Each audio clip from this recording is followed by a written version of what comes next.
अध्यक्ष महोदय, आपले फार फार धन्यवाद।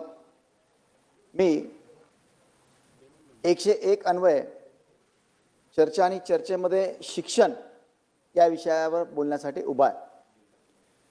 अध्यक्ष महोदय, खरं म्हणजे शिक्षण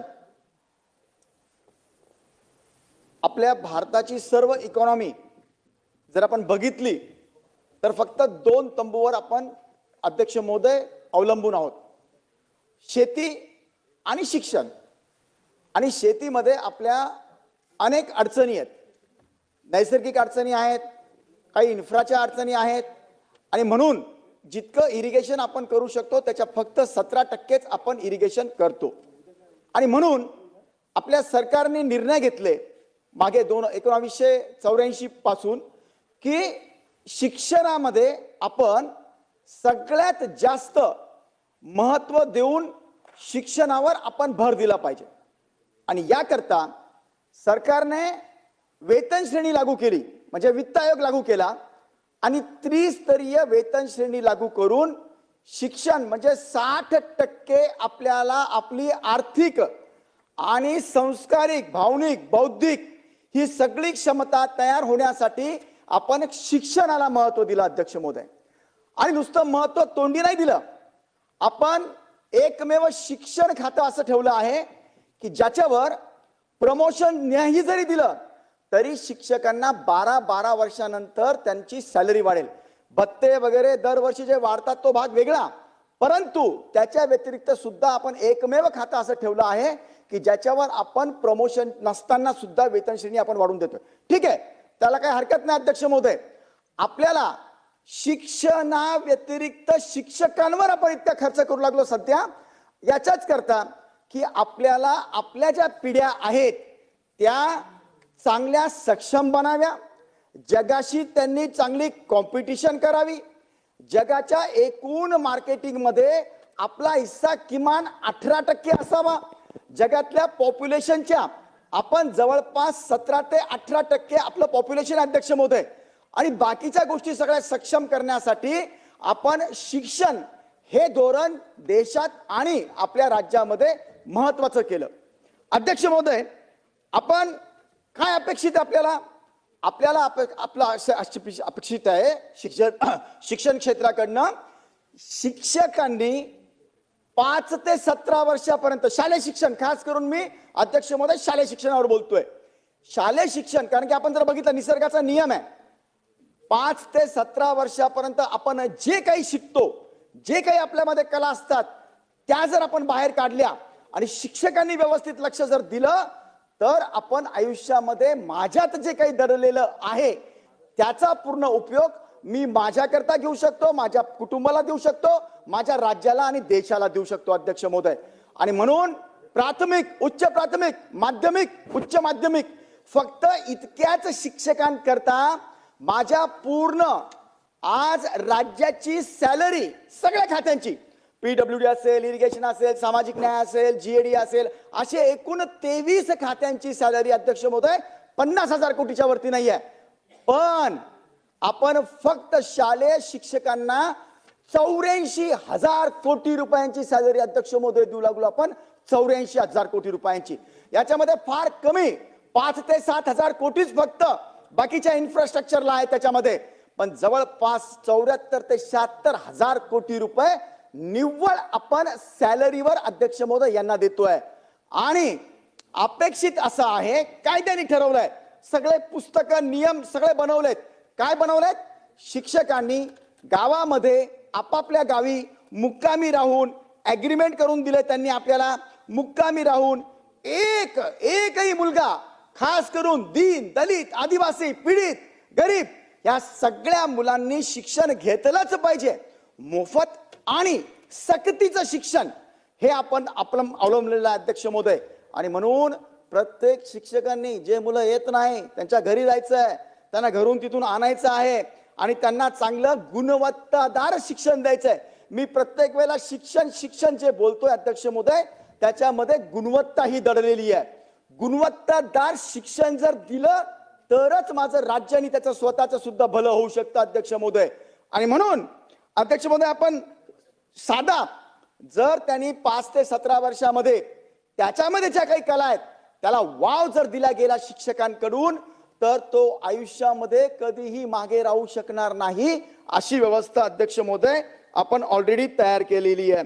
आपण अपेक्षित काय आपल्याला, आपल्या देशात आपल्या राज्यात खास करून महाराष्ट्राचा हिस्सा काय पाहिजे, आपण जगाच्या मी जसं सांगितलं 17 ते 20% माल आपल्या राज्यात बनला पाहिजे. त्याचं कारण आपला देश हा एकूण लोकसंख्येच्या मी सांगितल्याप्रमाणे 17% आज हालत काय, आपल्याकडे सायकल, बाईक, कार किंवा कित्येक गोष्टीचे संशोधनाचे याचे अभाव आहेत. कारण की शिक्षणामध्ये ज्या गोष्टीचं आपल्याला ज्ञान पाहिजे होतं तिथं कुठेतरी अध्यक्ष महोदय आपण कमी पडतोय. मी सांगितलं, मी 2-3 बाबी फक्त अध्यक्ष महोदय यामध्ये 2-3 प्रकारे सांगणार आहेत. एक तर काय असायला पाहिजे, काय आहे, आणि खरं म्हणजे मंत्री महोदय तर सक्षमतेने काम करतायत आल्यापासून, पण माझे काही सजेशन्स असतील की आपण कसं चालायचं आहे. आज अध्यक्ष महोदय ते जर शिक्षक गावामध्ये त्या मुलांना जर येत नसेल तर त्यांचे एक्स्ट्रा क्लासेस घेऊन त्यांना शिकवायचं आहे, आणि त्या शिक्षकांना ते बरोबर जातात की नाही शाळेत, ते बरोबर शिकवतात की नाही शिकवतात, याच्याकरता प्रत्येक 10 शाळांमागे आपण एक केंद्र प्रमुख ठेवलेत. त्या केंद्र प्रमुखांनी वर्षाचे 120 दिवस मुक्कामी राहायचंय गावागावामध्ये, आणि त्या शिक्षकांकडून या मुलांचं सगळं शिक्षण ते करतात की नाही करतात त्याची माहिती विस्तार अधिकाऱ्यांकडे द्यायची आहे. विस्तार अधिकाऱ्यांनी त्याच्यावर पूर्ण आकलन करून 80 दिवस वर्षाचे मुक्कामी त्यांनी राहून दर हप्त्याला ब्लॉक एज्युकेशन ऑफिसर गट शिक्षण अधिकाऱ्यांकडे द्यायचंय. जर एखादा मुलगा सुटला, त्याला येत नाही, त्याला जर शिक्षण बरोबर येत नसेल तर यांनी जाऊन त्या ठिकाणी त्यांना शिकवण्याची म्हणजे त्या शिक्षकांना त्याला शिकवायला बाध्य करायचं. अध्यक्ष महोदय, गावामध्ये संस्कारमय वातावरण ठेवायचे आहेत, व्यसनाधीनता कोणाची होऊ नये, सामाजिक सलोखा ठेवणे, आणि म्हणून इतकं सगळं काम आपण शिक्षकांना दिलंय, आणि म्हणून आपण त्यांना आई वडील आणि देवांपेक्षा पण मोठी पदवी दिली आहे, गुरु, आणि त्याच्या पुढे पण आपण जी लावलाय शब्द. अध्यक्ष महोदय, ज्यांना आपण म्हणतो आई वडिलापेक्षा, जसं म्हणतो गुरुर ब्रह्मा गुरुर विष्णू गुरुर महेश्वर, या म्हणजे गुरु हेच सर्वस्व आपलं आहे, इतकं मोठं पद आपण त्यांना बहाल केलेलं अध्यक्ष महोदय. आणि त्यांच्याकडनं अपेक्षा आहे समाजामध्ये त्यांना आपण आदर दिला पाहिजे, त्यांचा आदर असला पाहिजे. गावागावामध्ये आपण शिक्षकांना आदराने बघितलं पाहिजे. अध्यक्ष महोदय, या लेवलचं आपण त्यांना सगळ्या गोष्टी देऊ केलेल्या आहेत. परंतु आज म्हणजे आपण जी मी सांगितलं शिक्षण पद्धती जी घेतली आहे ती आपण जपानच्या धर्तीवर घेतली. अध्यक्ष महोदय, जपानमध्ये सुद्धा नैसर्गिक सगळ्या संपदाचा अभाव आहे. काही देश असतात इलेक्ट्रॉनिक मध्ये, इंडस्ट्रीज मध्ये, याच्यामध्ये, परंतु आपला देश शेतीप्रधान, आणि जपान याच्या काही गोष्टीच्या कमतरता असल्यामुळे आपण ही सगळी वेतन श्रेणी अध्यक्ष महोदय त्यांना देऊ केलेली. आपल्याला आश्चर्य वाटेल अध्यक्ष महोदय, आपण अक्षरशः शिक्षणापेक्षा शिक्षकांवर इतका खर्च केलाय का, कारण की ते टॅलेंट असले पाहिजे. या झालं काय, आपण जेव्हा ह्या वेतन श्रेणी सुरू केल्या, वित्त आयोग लागू केला अध्यक्ष महोदय, बीएड कॉलेजचे फार मोठ्या प्रमाणामध्ये इथे बरेच कॉलेज आपण इथे उघडल्या गेले, आणि त्यांना आपण नोकऱ्या दिल्या. अध्यक्ष महोदय, नोकऱ्या दिल्यानंतर आज हालत अशी आहे की आपण जर बघितलं की आपल्या शिक्षकांना केंद्र प्रमुख, शिक्षक आणि विस्तार अधिकारी यांनी जे काम केलं पाहिजे ते अजिबात न करता फक्त कागद भरतात. केंद्र प्रमुख कधीही त्या शिक्षकांना जाऊन विचारत नाही. मी अगोदरच सांगतो अध्यक्ष महोदय, मी बोलताना जे बोलतोय ना ते 80% शिक्षकांच्या बाबतीत बोलतोय. 20% शिक्षक आमचे अगदी चांगले आहेत. आत्ताच हिवाळी शाळेमध्ये अध्यक्ष महोदय 1000 पर्यंतचे पाढे माझ्या जिल्हा परिषदच्या शाळेच्या विद्यार्थ्यांना येतात. तिसरीची फक्त मुलगी आहे, त्यांना सगळ्या जगाचे सगळे देश, सगळ्या राजधान्या माहिती आहेत. आपल्या म्हणजे 1 ते 100 घटनेच्या सेक्शन ह्या 4थीच्या मुलाला पाठ आहे. डायरेक्ट पे मुखपाठ सांगतात. आणि कोणत्या शाळेचं सांगतोय मी, जिल्हा परिषद शाळेचं सांगतोय. वारे गुरुजी असतील, माझ्या मतदारसंघातले गरजे गुरुजी असतील, निफाडचे शिक्षक असतील, हिवाळी शाळे, अशा एकूण 1,500 शाळा आपल्या, किती 1,04,000 आपल्याकडे प्राथमिक शाळा आहेत अध्यक्ष महोदय, आणि माध्यमिक 28,000 शाळा आहे. त्याच्यापैकी 1500 शाळा अशा आहेत म्हणजे मॉड्यूल तयार आहे, त्या ठिकाणी अक्षरशः लाईन लागते अध्यक्ष महोदय ऍडमिशन घ्यायला जिल्हा परिषदच्या. आता एक सोलापूर जिल्ह्यामधली शाळा आहे, त्या ठिकाणी इतके उच्च प्रतीचं शिक्षण आपलेच जिल्हा परिषदचे शिक्षक अध्यक्ष महोदय त्यांना देतात. म्हणून त्यांचे खरं म्हणजे आपण पाय जरी धुवून पिलो तरी कमी, इतके चांगले शिक्षक ते अध्यक्ष महोदय आहेत. काही काहींनी विडा उचललाय, माझ्या गावातले मुलं जोपर्यंत IAS होत नाही तोपर्यंत मी चप्पल सुद्धा घालणार नाही अध्यक्ष महोदय. आणि ह्या खरं म्हणजे मी सगळे नावं घेत नाही गावांचे, परंतु अक्षरशः लाईन लागते अध्यक्ष महोदय.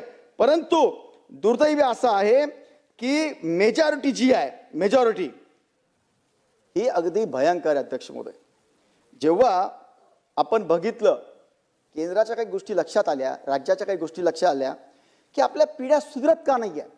मी जसं सांगितलं की गावातल्या दीन दलित गरीब आदिवासी ह्या मुलांनी शिक्षण घेतलंच पाहिजे. शिक्षक काय करतात अध्यक्ष महोदय, रकान्यामध्ये भरतात. गावात एकही मुलगा शिक्षणाविना शिल्लक नाहीये. आम्ही गुणवत्तेचं शिक्षण देतो हे केंद्र प्रमुखांनी येऊन चेक करायच्या ऐवजी तेच पाठवतात आणि तेच वरती पाठवतात अध्यक्ष महोदय. आणि सगळ्यात भयानक गोष्ट काय अध्यक्ष महोदय की ते लिहितात दर महिन्याला प्रमाणपत्र की आम्ही गावातच मुक्कामाला राहतो. सगळा सर्वे झाला अध्यक्ष महोदय, 92% शिक्षक दर महिन्याला खोटे प्रमाणपत्र देऊन बियोंना पाठवतात आणि आपली सॅलरी घेतात. आता मला सांगा अध्यक्ष महोदय, गावात संस्कार येणार कुठून? गावात हे शिक्षण शिकणार HR तर घेतात, पण समजा एखाद्या वेळेला त्यांनी HR नाकारला जरी तरी त्यांना कंपल्शन तिथं राहायचं, त्यांनी ऍग्रीमेंट घेतलेलं आहे.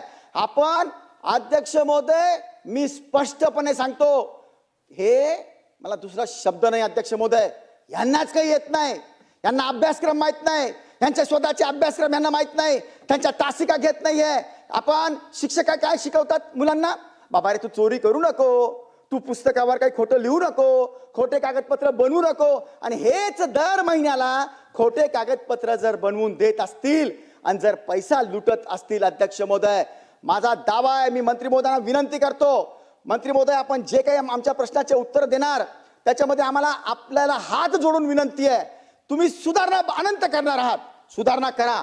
पण आज तागायत आमच्या ज्या पिढ्या बर्बाद झाल्या आणि आम्ही जे बोलतोय, मी जितकं बोलतोय ते पुराव्यानिशी बोलतोय अध्यक्ष महोदय. जर हे खरं असेल तर मागच्या मध्ये 30,000 कोटी रुपयाचा यांनी HRA फुकटचा आम्ही त्या गावातच राहतो असा करून केलेला आहे. यांच्याकडनं ते 30,000 कोटी रुपये तुम्ही वसूल केलंच पाहिजे. अध्यक्ष महोदय तुम्हाला भयानक गोष्ट सांगतो, कोरोनामध्ये आपला RT काय सांगतो, राईट टू एज्युकेशन, आपत्ती व्यवस्थापन, इलेक्शन आणि जनगणना हे त्यांना कंपल्सरी आहे. ते सांगतात आम्हाला बरेच कामं आहे, 105 कामं आहे, 104 कामं आहे. अरे ते गावातच राहत नाही तर कामं करतात कुठून? कामं बिलकुल करत नाही अध्यक्ष महोदय, खोट्या संघटना करून दबाव टाकतात. आणि म्हणून माझी मंत्री महोदयांना विनंती आहे, कोरोनाचे 2 वर्ष कुणाच्याच लक्षात नाही अध्यक्ष महोदय. आपण सुद्धा इतकं काम केलं रस्त्यावर उतरून अध्यक्ष महोदय, तुम्ही होतो आम्ही होतो, आपण आपला मतदारसंघ पण लागू नये, आपण गावागावामध्ये इतके पेशंट त्या कोणी हात लावायला तयार नव्हतं, आपण तिथं उतरून काम केलं.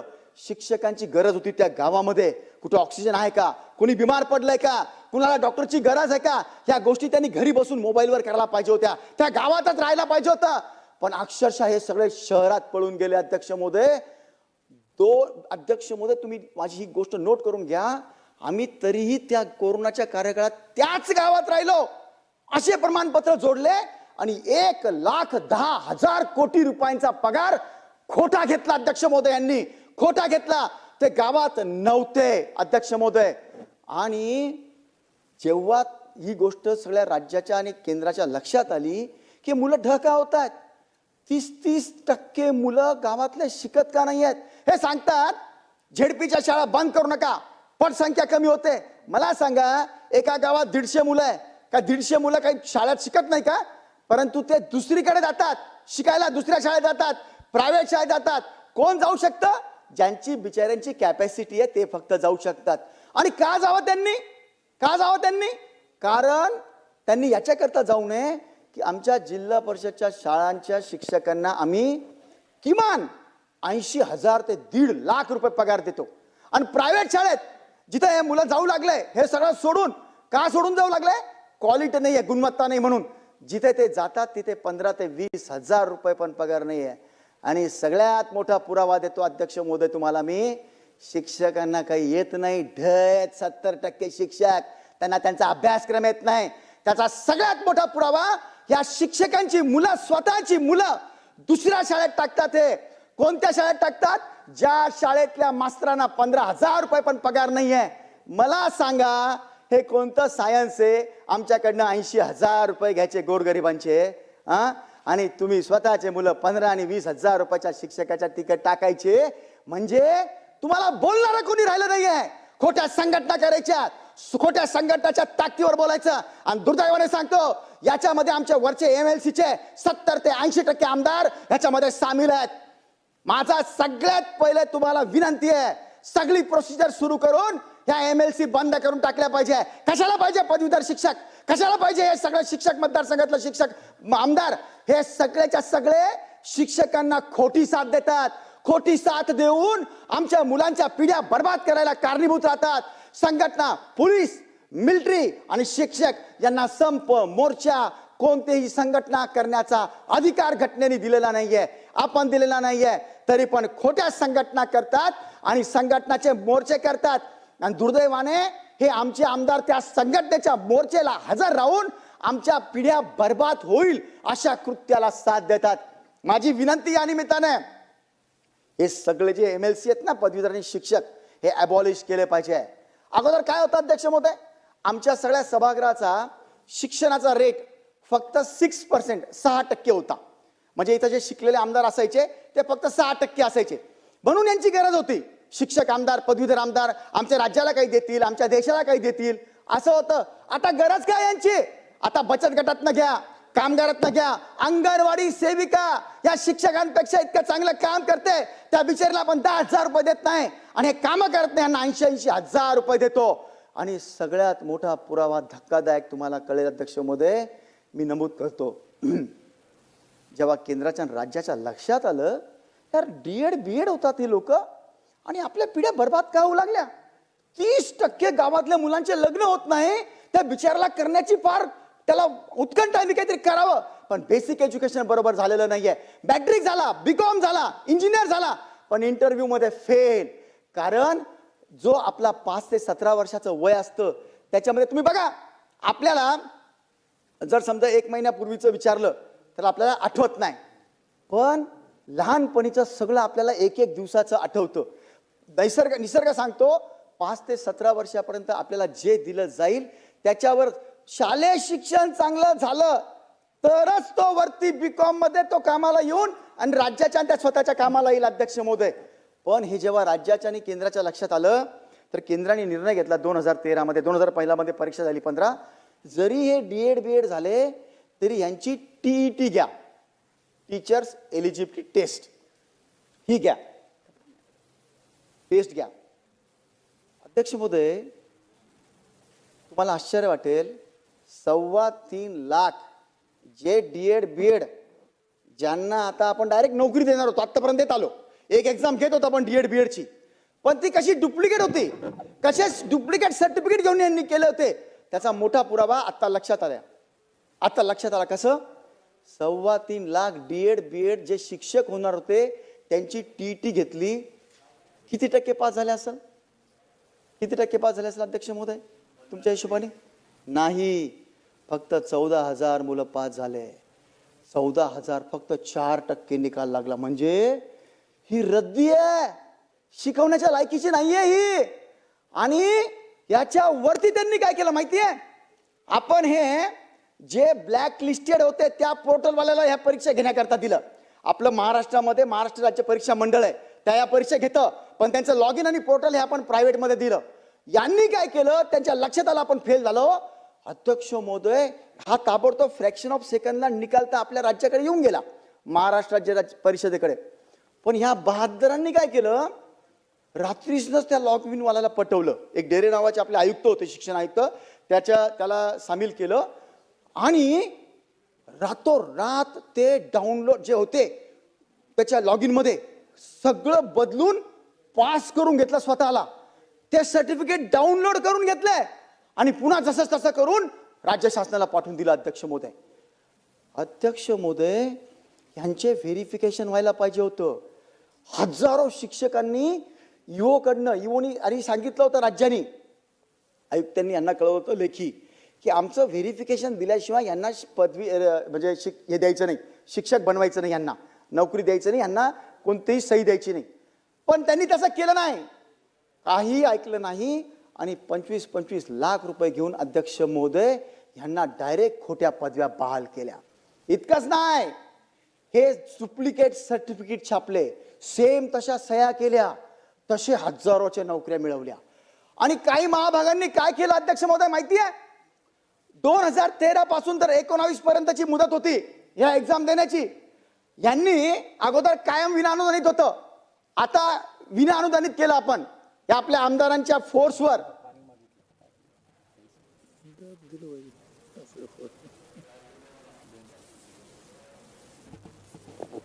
अध्यक्ष महोदय, यांनी काय केलं, ही तर बदमाशी केलीच. त्यानंतर 2013च्या अगोदर टीटी द्यायची गरज नव्हती.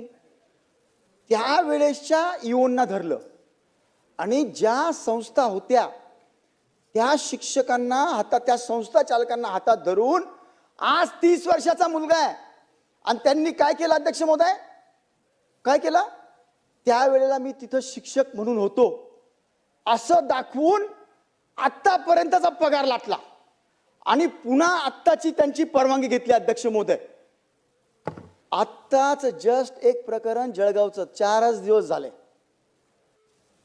19 कोटी 20 लाख रुपये जुने शिक्षक आम्ही असे आहोत असे दाखवून आजपर्यंत तर लाटले आणि नोकऱ्या प्राप्त केल्या. अध्यक्ष महोदय, त्या इओनच्या सहीने. आमचे चाणक्य शिक्षण मंत्री महोदय होते, त्यांच्या लक्षात आणून दिलं कुणी बाप, त्यांनी ताबडतोब इन्क्वायरी लावली. 19 कोटी 20 लाख रुपये त्यांनी पुन्हा भरले आपल्या याला खात्याला. अध्यक्ष महोदय, मला सांगा, जर ही गोष्ट खरी आहे तर यांना का माफ करायचं? का बरं यांना जेलमध्ये टाकायचं नाही? हा राष्ट्रद्रोह नाहीये का? हा देशद्रोह नाहीये का अध्यक्ष महोदय? म्हणजे हजारो शिक्षक, यांचं एकच करावं लागेल. मंत्री महोदय, माझी विनंती आपल्याला हात जोडून, जितके शिक्षक आज लागलेले आहेत, कोणत्याही साली लागो, त्यांच्या सगळ्यांची परीक्षा घ्या. 2013 नंतरच नाही, आज जर ते बरोबर असतील तर त्यांना परीक्षा द्यायला काय हरकत आहे? जर ते करेक्ट असतील तर पास होतील. बरं, पासिंगचा रेट काय होता अध्यक्ष महोदय? फक्त 60%, 60, आणि रिझर्वेशन करता 55, तरी ते पास झाले नाही. त्यांच्या हिमती इतक्या की मृत्यू पावलेल्या एज्युकेशन ऑफिसरच्या डुप्लिकेट सह्या मारून आणि त्या शिक्षकांच्या यांनी केल्या. हा सगळा जो खटापोट चालू आहे ना अध्यक्ष महोदय, हे कशाकरता चालू आहे? फक्त आणि फक्त ह्या संस्था चालकांना, यांना मोठं बनवायचं आहे. आमच्या जिल्हा परिषदच्या शाळा बर्बाद करायच्या आहेत. आता परवाच्या दिवशी आंदोलन करत होते. काय आंदोलन करत होते? हे पटसंख्याचा नियम ठेवू नका. माननीय सर्वोच्च न्यायालयाला लक्षात आली एक बाब. काय लक्षात आली?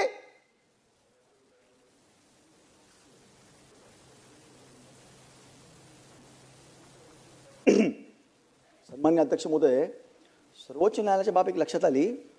40 लाख आधार कार्ड जुळत नाही मुलांचे, बरं का, जुळत नाही. सुप्रीम कोर्टाने ऑर्डर दिली, नवीन पटसंख्या तयार करा.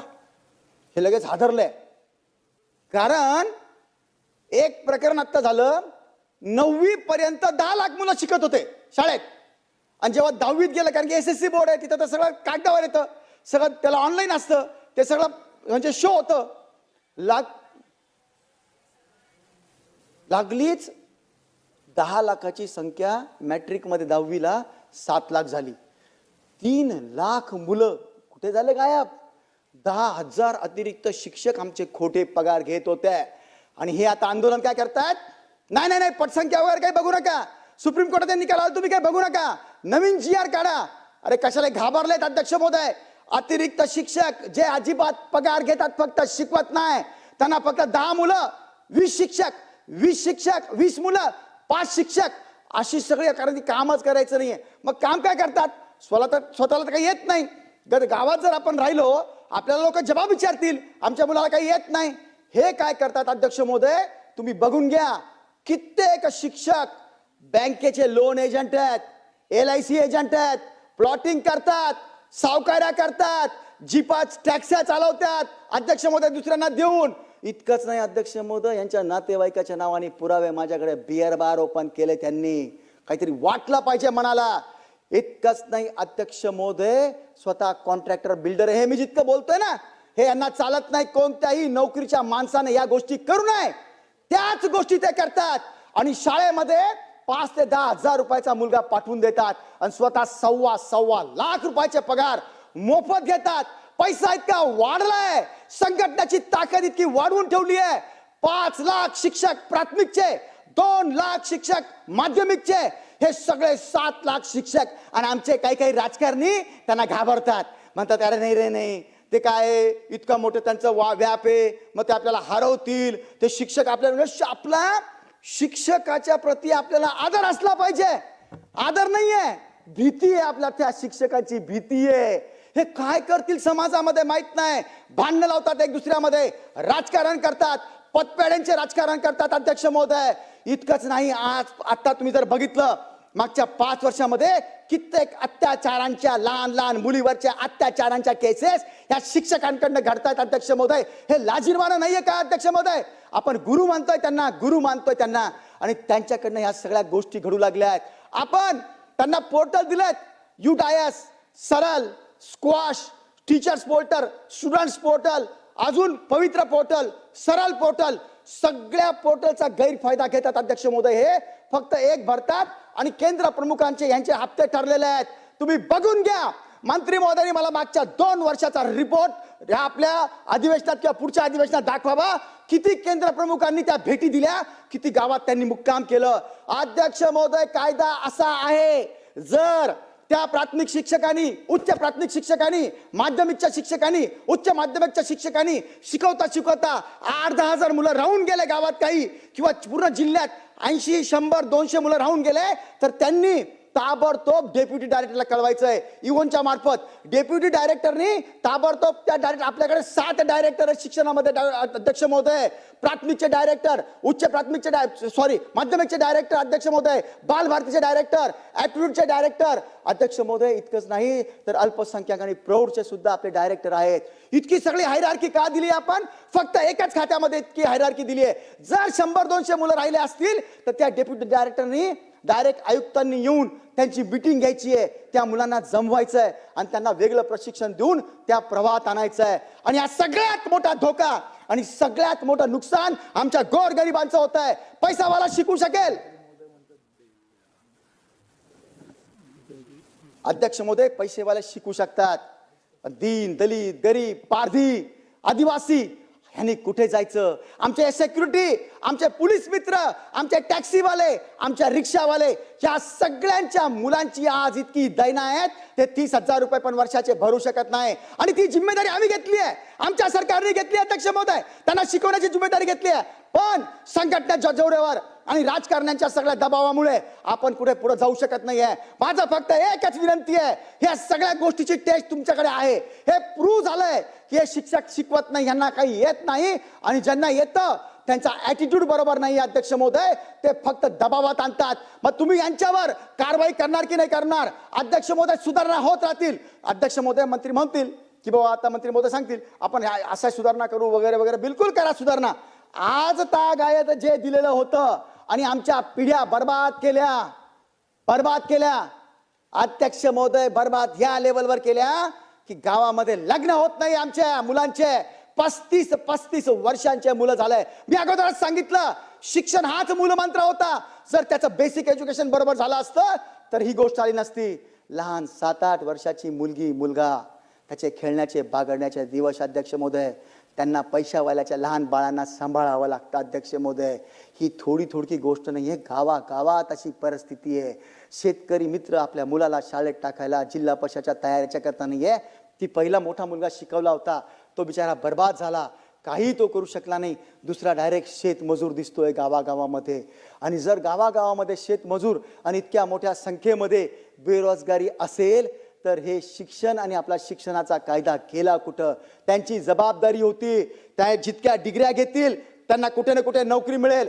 जगात माझ्या संस्कारक्षम, माझ्या भावनिक, माझ्या बौद्धिक ज्यांनी चांगलं एज्युकेशन घेतलं, ज्यांनी बेसिक एज्युकेशन चांगलं घेतलं, त्यांना आज फॉरेन मध्ये सुद्धा आणि जगात पूर्ण वाव आहे, डिमांड आहे अध्यक्ष महोदय. आज किमान 36 लाख रुपये वर्षाचा पगार त्यांना भेटू शकतो.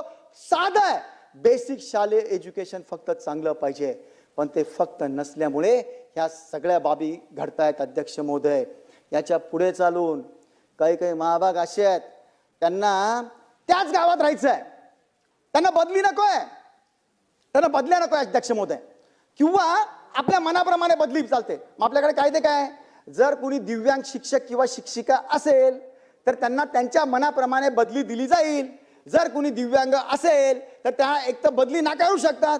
या पठ्ठ्यांनी काय केलं अध्यक्ष महोदय, डॉक्टरांना धडलं, 1.5 लाख रुपये दिले आणि खोटे दिव्यांगांचे सर्टिफिकेट दिले.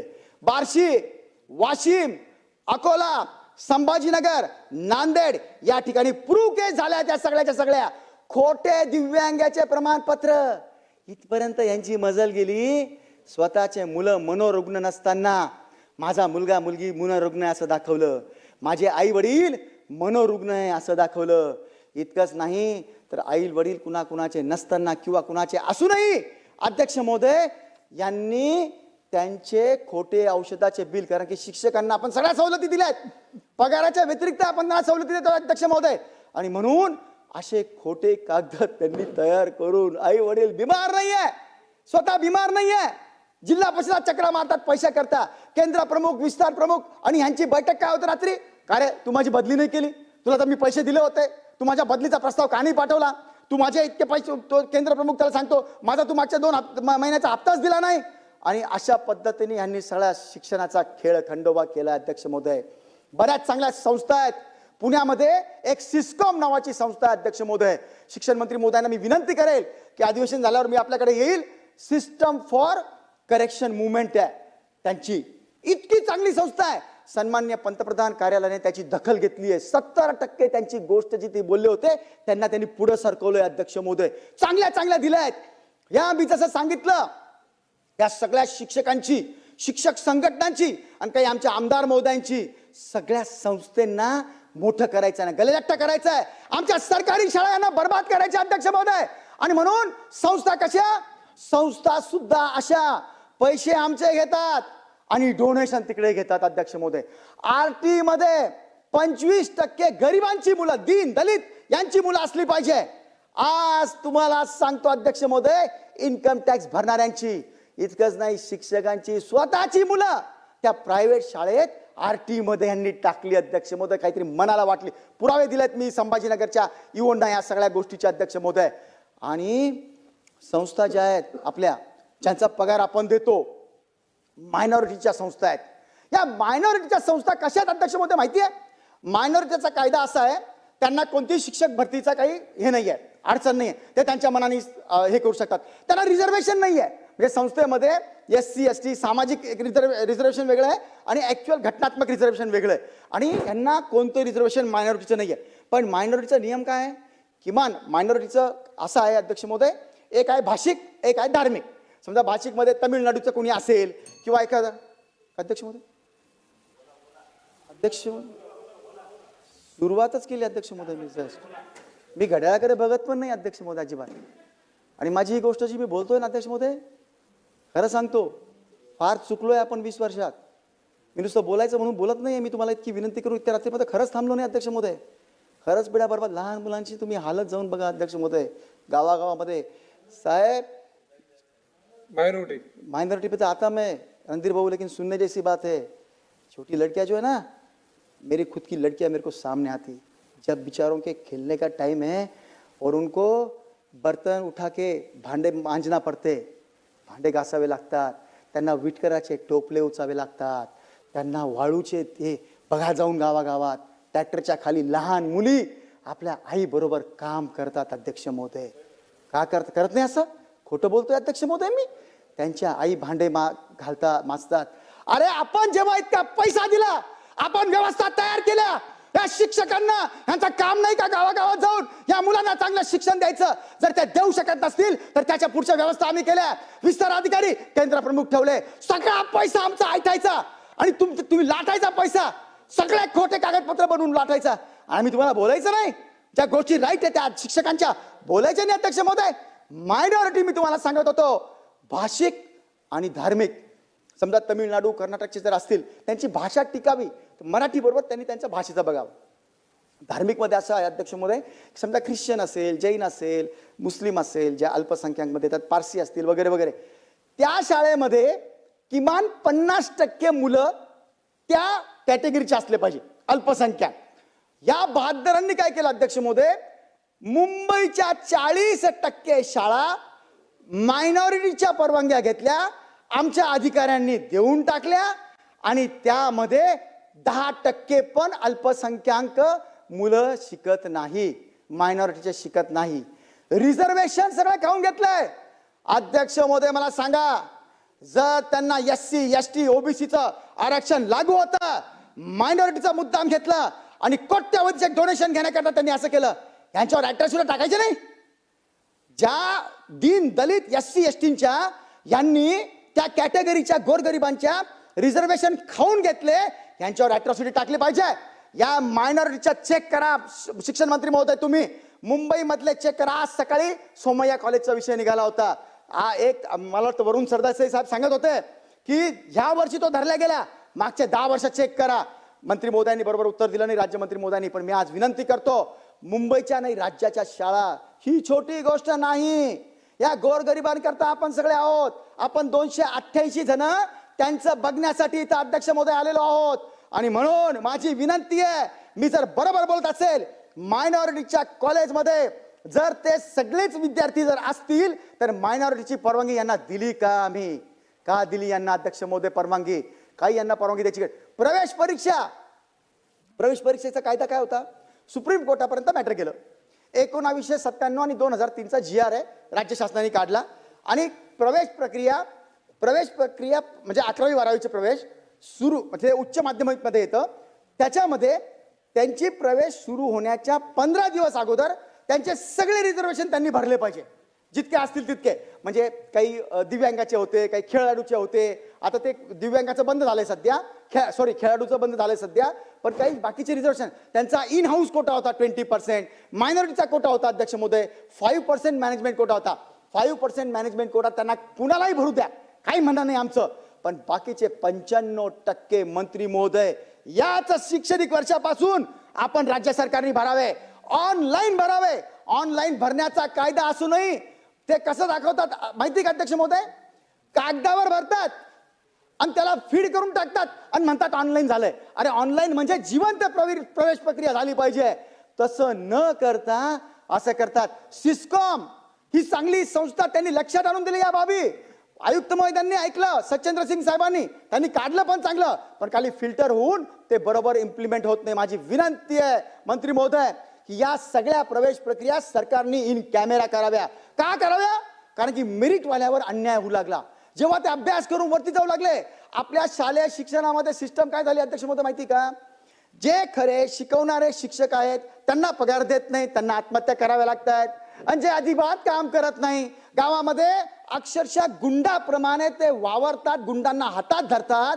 आम्ही काही सर्वे केले, गावात घुसू दिलं नाही यांनी, 4-4 गुंडे लावून त्यांना बाहेर काढलं. ही प्रवृत्ती करणाऱ्यांना आपण दबावात येऊन हजारो कोटी रुपये बर्बाद करू लागले. अरे काय काय आमच्या जर पिढ्या बर्बाद होतात.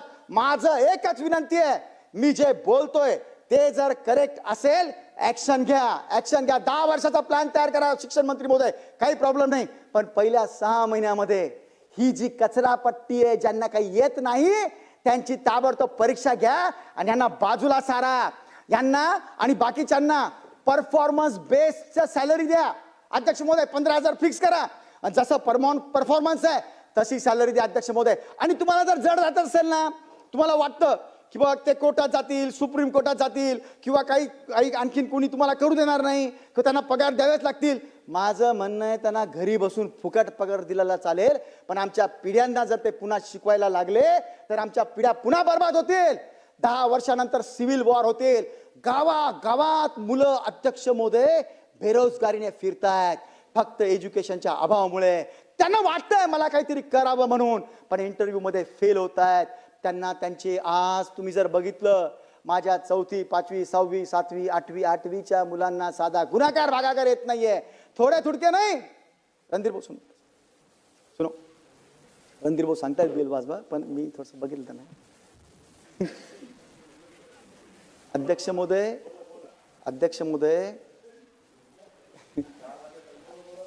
हा बघा, मंत्री महोदय पण मला सपोर्ट करू लागले. त्यांना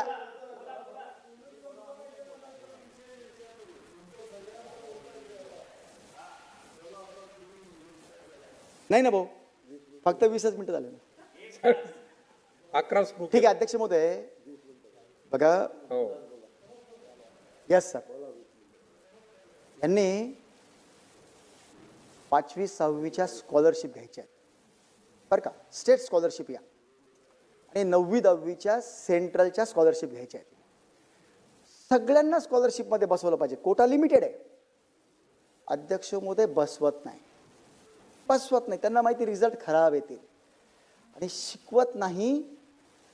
जेव्हा परीक्षा येतात मग त्या 10वीच्या का असत नाही, आणि ह्या खुलेआम सामूहिक कॉपी करून आपला रिपोर्ट पाठवतात की आमचे मुलं सगळे हुशार आहे म्हणून. असले कॉपीनी जर तुम्ही मुलांना पास करायला लागले तर कुठे जाईल माझा राज्य आणि देश? अध्यक्ष महोदय, कुठे जाईल माझा राज्य आणि देश? अध्यक्ष महोदय, दर हप्त्याला प्रत्येक शिक्षक आपलं कागद भरून काय देतो, मी गावात फिरलो, मी गुणवत्तेचं शिक्षण दिलं सर्व शिक्षक मुलांना. मी हे नाही सांगत की सर्व मुलं डॉक्टर CA नाही होतील. कुणामध्ये आर्ट जडलाय, कुणी ऍक्टर बनेल, कुणी अध्यक्ष महोदय चांगला आर्टिस्ट बनेल, कुणी चांगला ऑब्झर्वर बनेल, कुणी चांगला स्वीपर बनेल. आपण कुठं अटकलोय माहिती का अध्यक्ष महोदय? 10, 15, 20 लाख कोटी रुपयाचे फक्त आपले बजेट आहे. हे सगळं जर चांगलं असलं असतं, आपण आपल्या काळ्या आपण तयार केल्या असत्या, आपल्या कार आपण तयार केल्या असत्या. आपलं SCERT आहे, NCERT आहे या शिक्षकांना प्रशिक्षण देण्यासाठी, आणि आपले रिसर्च सेंटर या मुलांसाठी. अध्यक्ष महोदय, संशोधन झाले असते, बेसिक एज्युकेशन चांगलं झालं असतं, आमची इकॉनॉमी इतकी चांगली झाली असती. मी नुसतं कागदावर नाही बोलत, मी अभ्यासाने बोलतो. अध्यक्ष महोदय, 40 लाख कोटी रुपयाचा आपला बजेट असला पाहिजे होता. आता आपण कशाला घाबरतोय? फक्त 40,000 कोटी रुपये आपण त्या बहिणींना दिले काय, तर लगे आपण घाबरलो, आपण लगे कटछाट करायला लागलो. 40 लाख कोटींचा आपला बजेट असला पाहिजे होता. इतकी उन्नती या शिक्षणातून व्हायला पाहिजे होती. रणधीर भाऊ स्कॉलरशिप घेत नाहीये, स्कॉलरशिप घ्यायची हिंमत नाही करत ही लोक. 10वीच्या स्कॉलरशिप घ्यायची हिंमत करत नाही. SCERT आणि NCERT म्हणजे state council for education and research training centre, आणि NC म्हणजे national council for education research training centre. अध्यक्ष महोदय, अभी परसों के दिन, परवाच्या दिवशी त्यांनी या शिक्षकांना, म्हणजे या शिक्षकांना प्रशिक्षण द्यायचंय. तुम्हाला आतापर्यंत बरोबर येत आहे, पुढचं तुम्हाला प्रशिक्षण द्यायचंय, तुम्हाला आम्हाला अद्ययावत ठेवायचं आहे. याकरता आता प्रशिक्षण 24,000 शिक्षक सोलापूरला बोलावले होते. अध्यक्ष महोदय, किती आले? 6,000 फक्त. आणि ज्यांचे नाही आले त्यांना खोटे प्रमाणपत्र देऊ लागले सह्या करून. हे आले म्हणून, त्यांनी प्रशिक्षण घेतलं म्हणून. 3 दिवसाचं 2 टप्प्यामध्ये 6 दिवसाचं प्रशिक्षण होतं. अध्यक्ष महोदय, मंत्री महोदय, पण हे न येता ही खोटे कामं करतायत. आणि मग ही सवय कुठे लागली आहे? मग BCom मध्ये तसंच इंजिनिअरिंगचे पेपर फुटतायत. इथपर्यंतच नाही, MPSCचे सुद्धा पेपर फुटायला लागलेले आहेत. अध्यक्ष महोदय, अरे का बरं बिहार एज्युकेशन मध्ये पुढे आपल्या 5वी पासून त्यांच्या ऍप्टिट्यूड टेस्ट आणि सगळ्या कॉम्पिटिशनच्या टेस्ट घेतल्या जातात IAS IPS IRSच्या बेसवर. अध्यक्ष महोदय, तुमचं स्वागत करतो शिक्षण मंत्री महोदय मी, की तुम्ही CBSE पॅटर्न लागू करताय. चांगली गोष्ट आहे. आमचा सगळा मराठी बाणा, आमचं मराठी सगळं साबित ठेवून CBSE जर तुम्ही नाही घेतली तर हे मुलं कॉम्पिटिटिव्ह एक्झाम घेणार. कारण हे जेव्हा जातात सुनील भाऊ पुढे जातात ना, तेव्हा हे आपलं खालचं जे SSC बोर्डाचं ते तितके कामाला येत नाही, हे पासच होत नाही, आणि मग दुसरे जण येऊन आपल्याकडे राज्य करतात. अध्यक्ष महोदय, म्हणून माझी विनंती आहे, CBSE ICSE हा पॅटर्न असला पाहिजे. त्याचं प्रमाण तुम्ही ठरवा, मराठी साबित ठेवून हे सगळं तुम्ही केलंच पाहिजे. अध्यक्ष महोदय, आणि आज कितीही आपण बोललो अध्यक्ष महोदय, मला माहिती आहे या शिक्षक संघटना ज्या बेकायदेशीर आहेत, धमक्या देतात, खुनाच्या धमक्या देतात. कुणी थोडं गावात बोललं की त्यांच्यावर विनाकारांच्या विनयभंगाच्या, त्यांच्यावर खोट्या अॅट्रॉसिटीच्या, त्यांच्यावर खोट्या खोट्या केसेस दाखल करण्याची हिम्मत अध्यक्ष महोदय हे सगळे ठेवतात. आणि म्हणून माझी हंबल रिक्वेस्ट आहे मंत्री महोदयाला, तुम्ही काहीतरी, आम्हाला असा स्पार्क वाटतोय आज तुम्ही खरोखर सन्माननीय बाळासाहेब ठाकरे साहेबांच्या तुम्ही तालमीत वाढलेले मंत्री महोदय, आता अध्यक्ष महोदय, आम्हाला तुमच्याकडनं अपेक्षा आहे, ऍक्शन घ्या तुम्ही. तुम्ही हा विचार करू नका की 1,00,000 आणि 2,00,000 शिक्षकावर कसं काय ऍक्शन घेऊ म्हणून. कागदावर जे प्रूव्ह झालेलं आहे, तुम्ही आम्ही सर्वजण या सभागृहात कशाला आलो, सुधारणा ठीक आहे, परंतु जे करत नाही त्यांच्यावर ऍक्शन अध्यक्ष महोदय सगळ्यात पहिले आपण घ्यायची. त्याकरता आपण सगळे इथं आहोत अध्यक्ष महोदय. मी पोर्टलचं पण बोललो की पोर्टल हे अध्यक्ष महोदय तुम्ही एकच ठेवा, हे सगळे पोर्टल बंद करून एकच पोर्टल ठेवा. त्या एक पोर्टलमध्ये सेंट्रल गव्हर्नमेंटला पण माहिती जाईल, राज्य सरकारला पण माहिती जाईल, स्टुडंटला पण जाईल, टीचरला पण जाईल. यांना इतकं ते काय करतात मग माहिती का मंत्री महोदय, ह्याच्या नावाने ते सांगतात आम्हाला इतके कामं आहेत, इतके कामं आहेत. ती काही गोष्टी जर बरोबर असतील तर त्यांना तुम्ही केलं पाहिजे अध्यक्ष महोदय. दुसरं अध्यक्ष महोदय, मी शेवटाकरता येताना इतकंच सांगेल की आत्ता जसं जळगावमध्ये 19 कोटी रुपये तुम्ही वसूल केले. माझा दावा आहे अध्यक्ष महोदय, तुम्हाला 5,000 कोटी रुपये वसूल करावे लागणार आहे अशा पद्धतीनं. कारण इतक्या खोट्या शिक्षकांनी 2013च्या अगोदरपासून आम्ही नोकरी करतो, काही 2013च्या नंतरचे सांगितलं त्यांनी, असे खोटे सर्टिफिकेट लावून हे शिकवण्याचं बोलतात. म्हणून मी साधं बोल नाही, FIR तर ठीक आहे, यांना आजीवन कारावास झाला पाहिजे. त्याचं कारण सांगतो मी, कारण सांगतो अध्यक्ष महोदय. 4-5 प्रकारचे पाप आहे आपल्या या भारतामध्ये अध्यक्ष महोदय. एक पाप आहे जाणते अजाणतेने आपण काहीतरी पाप होऊन जातं आपल्याकडे, त्याला माफी आहे, कारण काहीतरी जाणून बुजून नाही केलं, अजाणतेपणानं झालं.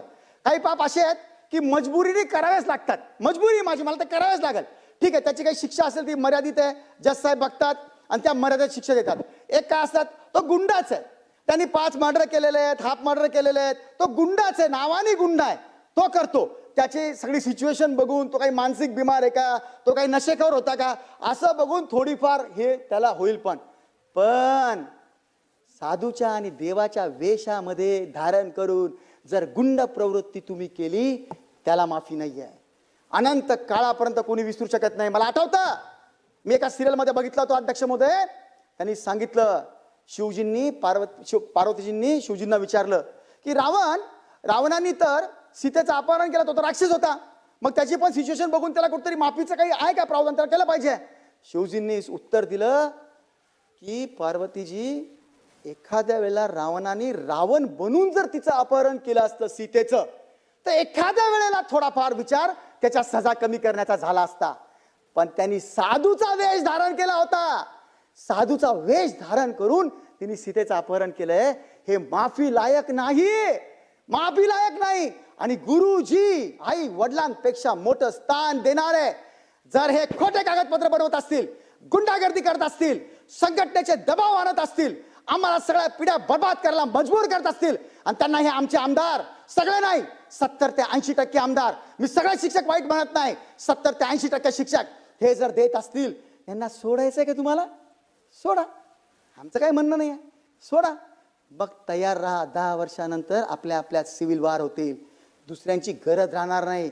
हे मुलं जेव्हा एखाद्या वेळेला उठतील ना, आज संध्याकाळीच मला 50,000 रुपये कमवायचे, अशा अभिलेषेत मुलं वागायला लागले आहेत, कारण की त्यांना संस्कारमय शिक्षण नाही भेटलेलं. आपले आई वडील काय म्हणायचे, बेटा खोटे 5 रुपये पण घरात आणू नको. कोण सांगायचं, जिल्हा परिषद, मी जिल्हा परिषद शाळेत शिकलोय सर, आम्हाला अपडाऊन फिपडाऊन काही माहित नव्हतं. सगळ्या गावांमध्ये काही शिक्षक, 1-2 शिक्षक आमचे पाल टाकून राहायचे, आणि त्यावेळेला पगार फार नगण्य होता. आता तर त्यांना लाख आणि 1.5 लाख आणि 2 लाख आणि काही प्राध्यापक 3-3 लाखापर्यंत गेले. आणि कशाचे पेन्शन पाहिजे यांना सर, कशाचे पेन्शन पाहिजे? क्लास 1, सुपर क्लास 1, आमदार, खासदार, शिक्षक सगळे पेन्शन बंद झाले पाहिजे. काय गरज आम्हाला? 3rd क्लास 4th क्लास जे आहेत त्यांना बिचारांना पेन्शन दिलं तर काही हरकत नाही आहे. हा पैसा वाया टाकू लागलो आपण सगळे. गोर गरिबी इतकी वाढलेली आहे, एकाकडे इंजिनियर झालेल्या मुलाला वेटरशिप करावी लागते, एकाकडे पदवीधर मुलाला 9,000 रुपयांना कोणी विचारत नाही, आणि जे ढेकळे, जे शिकू शकत नाही, जे कोणी समाजाला काही योगदान देऊ शकत नाही, अशांना आपण कोट्यावधी रुपयाची खैरात वाटू लागलो. अध्यक्ष महोदय, हे कुठेतरी थांबलं पाहिजे, सिरियसली याच्यावर विचार झाला पाहिजे अध्यक्ष महोदय. आणि म्हणून मी तुम्हाला सांगितलं की जसं रावणाला मी तुम्हाला फरक सांगितला ना, या साधूच्या आणि गुरुजींच्या वेशामध्ये मी सगळ्यांना बोलत नाही. चांगले शिक्षक आहेत, आत्ताच मागच्या आपल्याला माहिती आहे अध्यक्ष महोदय, तुम्ही पण आमच्या ह्याच्यात होता, त्यांचे पाय धुवून पिलो. जे शिक्षक चांगले होते ना, त्यांचं पाद्यपूजन करून आम्ही त्यांचं काय म्हणतात त्याला तीर्थ घेतलं आम्ही त्यांचं. चांगले शिक्षक आहेत, झेडपीचे चांगले आहेत. मला हे पण माहिती आहे माझ्या सरकारी शाळेमधलेच विद्यार्थी आणि मुलं संस्कारक्षम, भावनिक, बौद्धिक सगळी क्षमता घेऊन पुढे जाऊ शकतील. आमचे डवले साहेब होते, आता ते मला वाटतं नाशिकला विभागीय आयुक्त आहेत. यांनी नाशिकमध्ये एक जबरदस्त पुस्तिका तयार करून RT प्रमाणे कसं शिक्षकांनी वागावं आणि त्यांनी इतकं चांगलं प्रावधान केलं होतं. डवले साहेबांनी एक चांगली क्रांती घडून आणली होती अध्यक्ष महोदय. परंतु या शिक्षकांची सवय काय, डवले साहेबांनी काम केलं त्याच्यानंतर ते दुसरीकडे गेले, जिथे जातात ते चांगलंच काम करतात. या शिक्षकांची सवय कशी आहे, जे चांगले शिक्षक काम करतात, वारे गुरुजी चांगले काम करतात किंवा हिवाळी शाळा चांगली काम करते, 1000 पर्यंतचे जर पाढे एका मुलाला येत असतील, तुम्ही विचार करा, जिल्हा परिषद शिक्षक आहेत, हे सगळे शिक्षक त्यांच्यावर तुटून पडतात आणि काय म्हणतात, तुझ्यामुळे आम्हाला त्रास होतो. बोलायला काही वाटत नाही.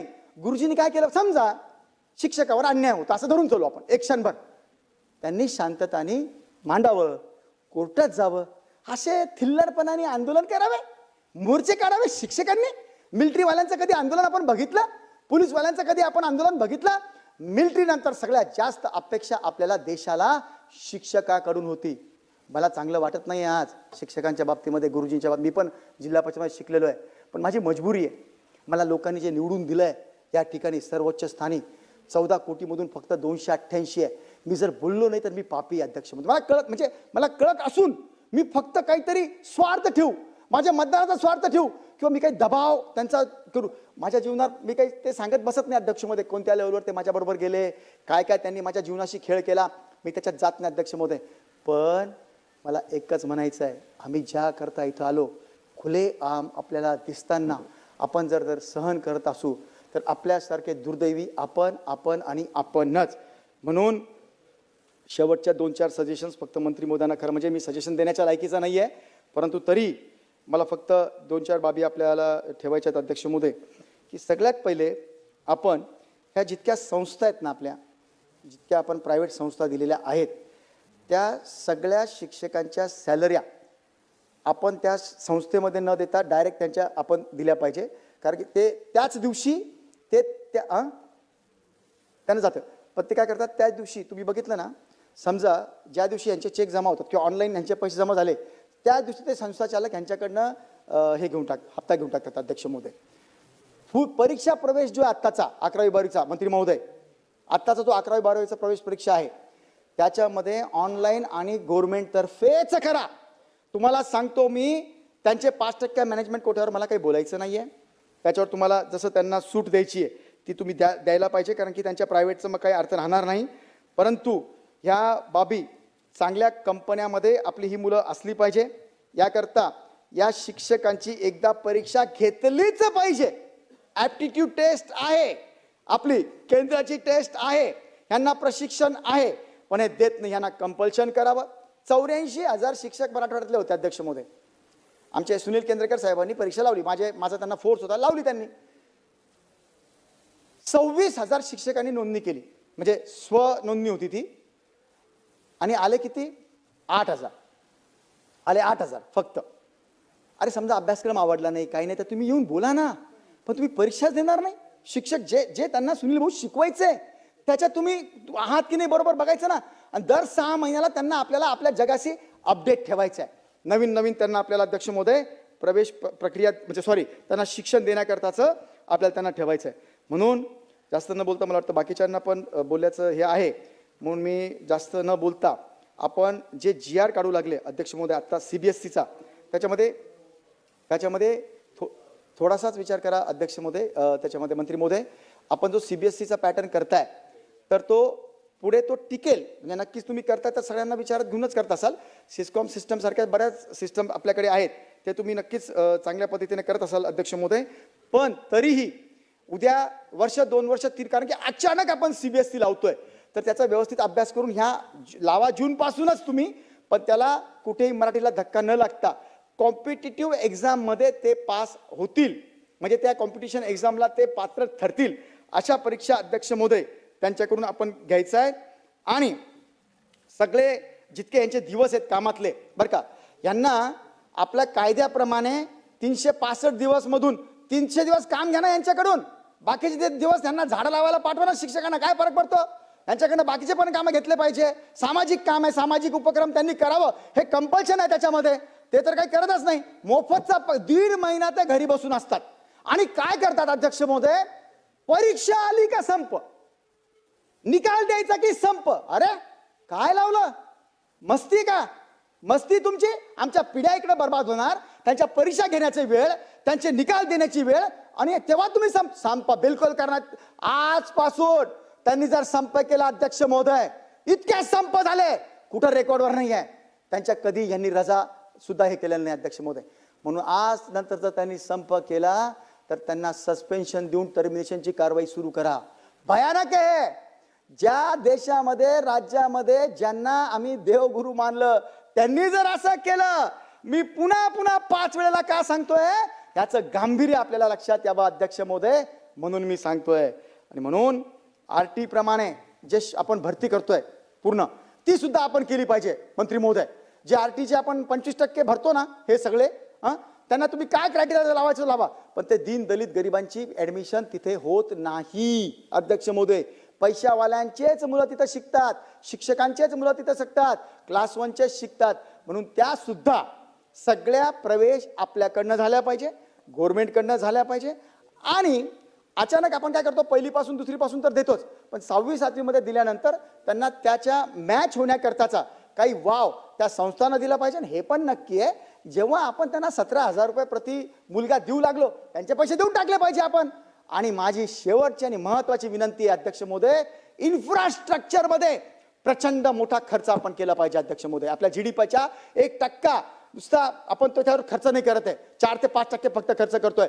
पण इन्फ्रास्ट्रक्चर चांगलं करा आपण अध्यक्ष महोदय. आपण शिक्षणाच्या ऐवजी शिक्षकांवर जास्त खर्च करतोय, त्याचं रिटर्न आपल्याला भेटत नाहीये. आणि जे शिक्षक त्यांना एक चान्स दिल्यावर चांगले असतील त्यांना तुम्ही ठेवा, बाकीच्या शिक्षकांना बाजूला काढा, नवीन मुलं भरा. ज्या नवीन मुलावर अन्याय होऊ लागला त्यांच्यावर तुम्ही म्हणजे काय म्हणतात, त्यांच्या परीक्षा घ्या. आणि मला असं वाटतं, काय माहिती तुम्हाला होईल का, जे डॉक्टर, इंजिनियर, सीए वगैरे झालेले आहेत ना, 1 वर्षाचा कोर्स केला पाहिजे अध्यक्ष महोदय. डीएड, बीएड आणि टीईटी या धर्तीवर एक कोर्स करा, त्यांना तो कोर्स करू द्या.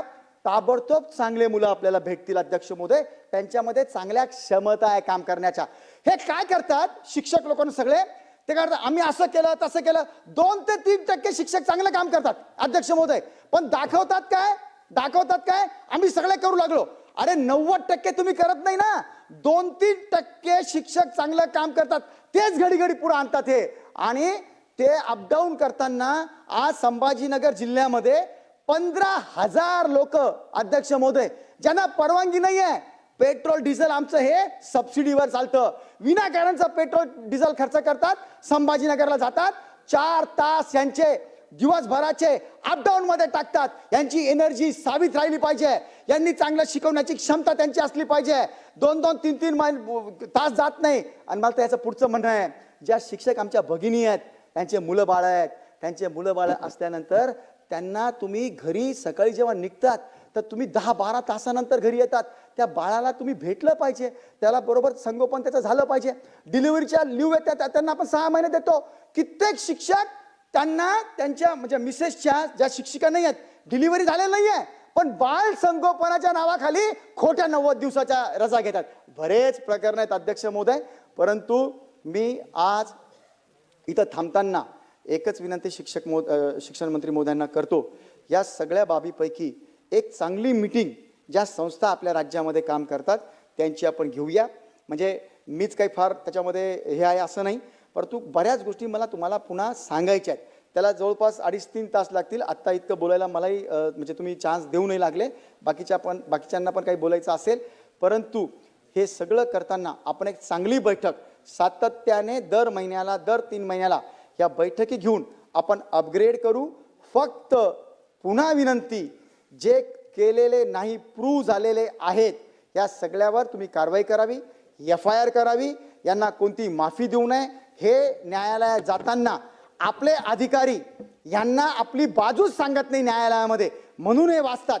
आपल्या विरोधात जे निकाल जातात ना सगळे, आपले अधिकारी महोदय अजिबात देत नाही. यांनी फक्त एक आंदोलन केलं, काय आमचे पगार 8 दिवस लेट भेटतात. आपले तत्पर अधिकारी लगेच जी.आर काढला. काय जी.आर काढला? नाही, सेवा अधिनियम कायदा अशा प्रमाणे आपण यांना 8 दिवस लेट देऊ शकत नाही, त्यांना पगार ताबडतोब द्या. अरे 1 महिना ऍडव्हान्स द्या, आमचं काही म्हणणं नाही आहे. मग जो आमचा अधिनियम आहे राईट टू एज्युकेशनचा, आमच्या मुलांना शिकवलं पाहिजे, ते कुठे गेले? त्यांनी गावात राहिलं पाहिजे, त्यांनी गावात जाऊन प्रत्येक मुलाला शिकवलं पाहिजे, दीनदलित आदिवासींना, ते कुठे गेलं? हे करत नाही. म्हणून सगळ्यांना सारखा न्याय असला पाहिजे. त्यांना पगार 1 नाही 2 नाही 3 महिन्याचा ऍडव्हान्स देऊन टाकतात, काही आमच्या राज्याला फरक पडणार नाही. पण त्यांच्याकडनं शिक्षण हे आपण घेतलं पाहिजे. शालेय शिक्षण जर घेतलं तरच ते आयुष्यात मोठे होतील. इतकंच बोलतो. मला बोलण्याची संधी दिली. इतक्या रात्री मंत्री महोदय, अध्यक्ष महोदय, आपण आणि सगळेच माझे मित्र थांबले. मी तुमचे हे उपकार जीवनात विसरणार नाही. म्हणून धन्यवाद. जय हिंद, जय महाराष्ट्र. अध्यक्ष महोदय, अल्पकालीन चर्चा नियम 101 अन्वय आज माननीय सन्माननीय सदस्य प्रशांतजी बम, माननीय रोहितजी पाटील, प्रवीणजी स्वामी, रामदासजी राम, सिद्धार्थजी खरात, सन्माननीय सदस्य महोदयांनी आपलं मनोगत या ठिकाणी ठेवलेलं आहे. अध्यक्ष महोदय, शालेय शिक्षण विभाग पहिलीपासून तर 12वी पर्यंत साधारणपणे राज्याचा जर आपण विचार केला तर 2,10,00,000 विद्यार्थी आहेत.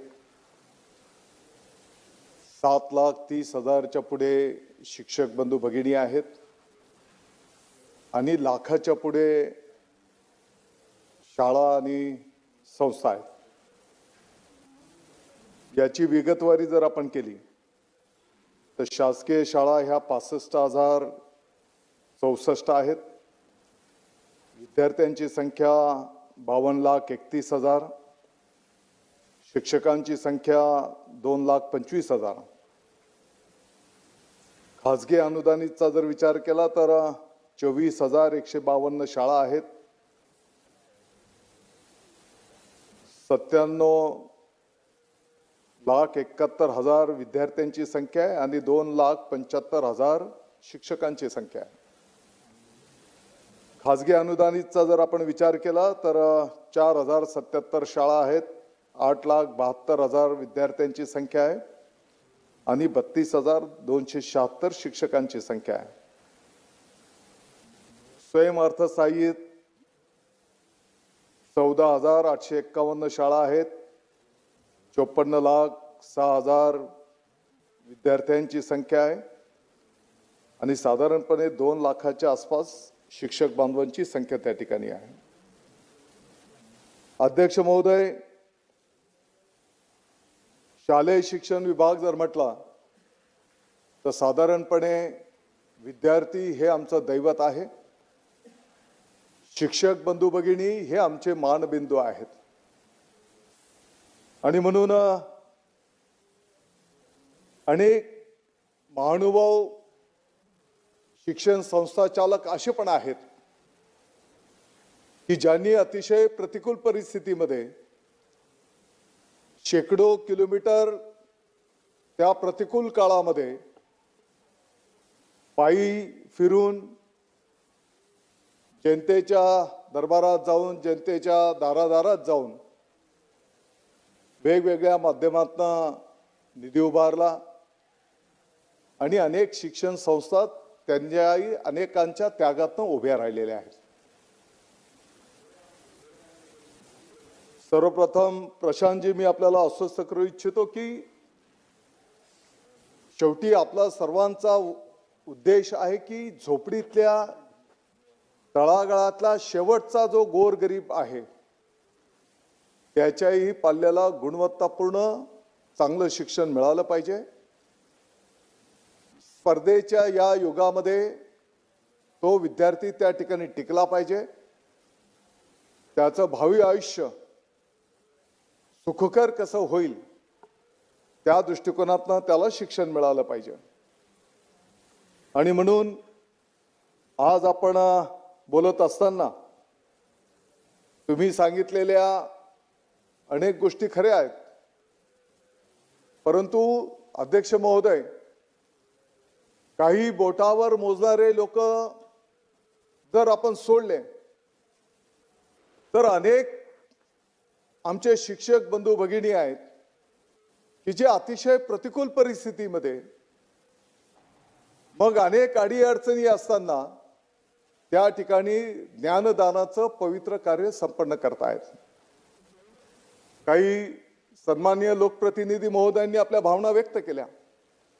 आज आपण सभागृहाचा विषय घ्या, मग वेगवेगळ्या पदांवर गेलेले अधिकारी वर्ग घ्या, अनेक शास्त्रज्ञ घ्या, अनेक लोकप्रतिनिधी घ्या, वेगवेगळ्या क्षेत्रामध्ये जी लोक पुढे गेलेली आहेत, आपण जर सारासार बघितलं तर याच्यातले 90% लोक ही जिल्हा परिषद, नगरपालिका, महानगरपालिकेच्या शाळेतनं येऊन त्यांच्या जीवनामध्ये ते यशस्वी होताना आपण सगळ्यांनी बघितलेलं आहे. आणि म्हणून निश्चितपणे जी बोटावर मोजणारी कमी अधिक काम करत असतील, काही चुका केल्या असतील, तर त्यांना त्या ठिकाणी समज देऊन त्यांच्यामध्ये त्या ठिकाणी सुधारणा झाली पाहिजे.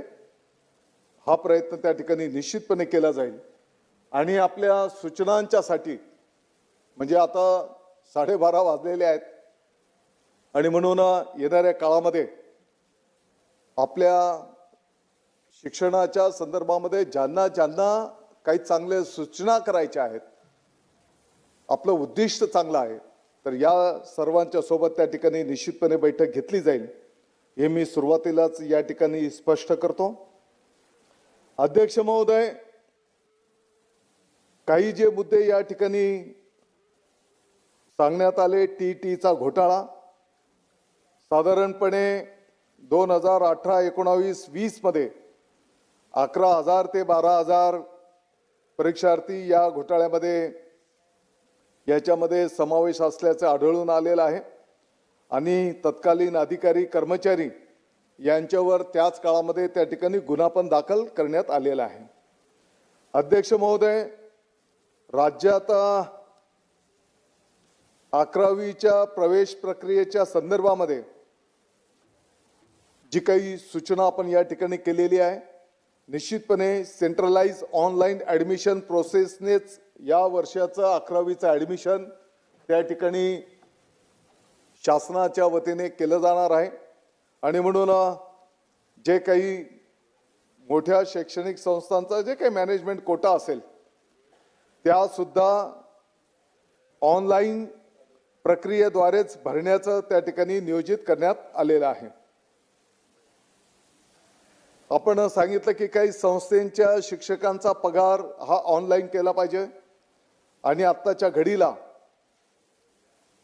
खाजगी शिक्षण संस्थेतले जरी कर्मचारी शिक्षक बंधू भगिनी असतील तरी त्यांचा पगार हा ऑनलाईन प्रणालीद्वारेच थेट त्यांच्या खात्यामध्ये त्या ठिकाणी केला जातो.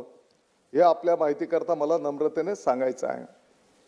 25% RT प्रवेश हे सुद्धा ऑनलाईन प्रक्रियेद्वारेच करण्यात येत असतात आणि सदरची प्रक्रिया संचालक प्राथमिक यांचे मार्फत राबविण्यात येत असते. अध्यक्ष महोदय, याच्या सोबतच आपण जे काही मुद्दे उपस्थित केले, अनेक शाळांमध्ये सुविधांचा अभाव आहे, ही पण गोष्ट आपण लक्षात आणून दिलेली आहे. या चर्चेच्या माध्यमातून मला अतिशय नम्रतेने सांगायचं आहे की त्या शाळेमध्ये पिण्याचं शुद्ध पाण्याचा विषय असेल, स्वच्छतागृहांचा विषय असेल, त्या शाळेच्यासाठी इमारत वर्गखोलीचा विषय असेल, ई सुविधांचा विषय असेल, क्रीडांगणाच्या संदर्भातला विषय असेल, वाचनालय आपल्याला अपेक्षित आहे, लॅब अपेक्षित आहे. आणि म्हणून या सर्व सुविधा येणाऱ्या काळामध्ये टप्प्याटप्प्याने याचा एक रोडमॅप आम्ही तयार करायला घेतलेला आहे. कोणत्या शाळेमध्ये कशाची आवश्यकता आहे आणि त्याप्रमाणे या सर्व सुविधा याच्यासाठी निधी कुठून कशा पद्धतीने उपलब्ध होणार आहे याचंही आम्ही प्रारूप त्या ठिकाणी केलेलं आहे. आणि निश्चितपणे येणाऱ्या काळामध्ये याचे चांगले परिणाम आपल्याला त्या ठिकाणी निश्चितपणे दिसू येतील हे मी आपल्याला आश्वस्त करू इच्छितो. अध्यक्ष महोदय, शिक्षकांच्या संदर्भामध्ये वेळोवेळी त्या ठिकाणी प्रशिक्षण दिलं जात आहे. काही परीक्षा पण त्या ठिकाणी घेतल्या जातात आणि या माध्यमातून सर्वांना अपडेट त्या ठिकाणी राहणं अपेक्षितच आहे. परंतु काही शिक्षकांनी प्रशिक्षणाचे खोटे दाखले दिले आहेत असा जो काही मुद्दा उपस्थित झालेला आहे, या मुद्द्याची चौकशी केली जाईल आणि असं जर कोणी केलं असेल तर निश्चितपणे त्याच्यावर त्या ठिकाणी कारवाई केली जाईल. त्याच्यासोबतच दिव्यांगांचे दाखले, अल्पसंख्याक शाळेच्या संदर्भामध्ये आपण काही मुद्दे उपस्थित केलेले आहेत. स्कॉलरशिपच्या संदर्भामध्ये पण आपण काही मुद्दे उपस्थित केलेले आहेत.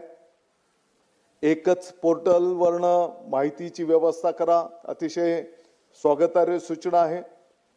इन्फ्रास्ट्रक्चरच्या संदर्भामध्ये पण आपण सूचना केलेली आहे. आणि काही मुलं आपली वाचनामध्ये, गणितामध्ये पाठीमागे आहेत, ही वस्तुस्थिती आहे. मला वाटतं की वरच्या सभागृहामध्ये आणि याही सभागृहामध्ये जी वस्तुस्थिती आहे, नुसतीच कागदी छापील उत्तरं देण्याच्या निश्चितपणे या ठिकाणी आम्ही प्रयत्न करणार नाही. ग्रामीण भागातनं आम्ही सर्वजण प्रतिनिधित्व करतो आणि म्हणून ज्या काही गोष्टींची सुधारणा करण्याची आवश्यकता आहे. आता कॉपीमुक्त परीक्षेच्या संदर्भात सन्माननीय सदस्य महोदयांनी ज्या भावना व्यक्त केल्या, आपण बघितलं असेल की चालू वर्षाला आपण त्याची अंमलबजावणी करण्याचा प्रयत्न केला. आमचा असा दावा नाही की 100% त्याची अंमलबजावणी झाली असेल. कुठे काही कमी अधिक ज्या ठिकाणी कॉपी झाल्या, शासनाने निर्णय केलेला आहे. माननीय मुख्यमंत्री महोदयांनी स्पष्ट सूचना दिलेल्या आहेत की पुढच्या वर्षाला अशा परीक्षा केंद्रांना त्या ठिकाणी परवानगी दिली जाणार नाही. ब्लॅक लिस्टमध्ये ही परीक्षा केंद्र त्या ठिकाणी टाकली जाणार आहेत. हे सर्व करत असताना एआयचा जमाना येऊ पाहतो आहे, वस्तुस्थिती आहे. आणि म्हणून त्याही दृष्टिकोनातून आपल्या विद्यार्थ्यांना काय काय सुविधा देता येतील त्या दृष्टिकोनातून आपण प्रयत्न करतो आहोत. वाचनाच्या संदर्भामध्ये, गणिताच्या संदर्भामध्ये विद्यार्थी मागे आहेत, ही पण सूचना निश्चितपणे मला वाटतं की वस्तुस्थितीला धरून आहे. आणि म्हणून आपण जर बघितलं असेल की चालू वर्षाच्या सुटीच्या काळामध्ये आपण जे विद्यार्थी आमचे थोडे पाठीमागे आहेत, या विद्यार्थ्यांच्यासाठी मराठी इंग्रजी वाचनचा विषय असेल, गणिताच्या संदर्भातला विषय असेल, त्यांच्यासाठी खास वर्ग घेऊन आम्ही ते पण कसे प्रवाहामध्ये सामील होतील त्याचंही प्रयोजन त्या ठिकाणी केलेलं आहे. आणि म्हणून अध्यक्ष महोदय, खूप मोठ्या गोष्टी करणार नाही, परंतु लहान लहान गोष्टींची मालिका करून आम्ही या विभागामध्ये एक सकारात्मक काम करण्याचा त्या ठिकाणी प्रयत्न करतो आहोत. अध्यक्ष महोदय, टीईटीच्या पोर्टलच्या संदर्भामध्ये टीईटीच्या माध्यमातून अतिशय गुणवत्तापूर्ण शिक्षक कर्मचारी बंधू भगिनी आपल्याला त्या ठिकाणी उपस्थित होत आहेत.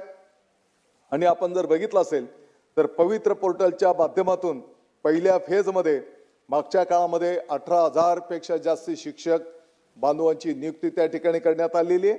आणि आता दुसऱ्या टप्प्यामध्ये साधारणपणे 10,000च्या पुढे त्या ठिकाणी नोंदणी अपेक्षित आहे आणि लवकरच दुसऱ्या टप्प्याच्याही माध्यमातून शिक्षक बांधवांना त्या ठिकाणी जबाबदारी दिली जाणार आहे. अध्यक्ष महोदय, जसं आता सांगण्यात आलंय की अनेक शाळा जिल्हा परिषदच्या असतील, नगरपालिका महानगरपालिकेच्या असतील, किंबहुना काही अनुदानित पण शाळा आहेत की ज्याच्यामध्ये अनेक शिक्षक बंधू भगिनी समर्पित पद्धतीने काम करतायत. मला वाटतं की काही नावं जर घेतली तर कदाचित इतरांवर अन्याय त्या ठिकाणी होईल. काही शिक्षक बंधू भगिनी 365 दिवस शाळा चालवतात.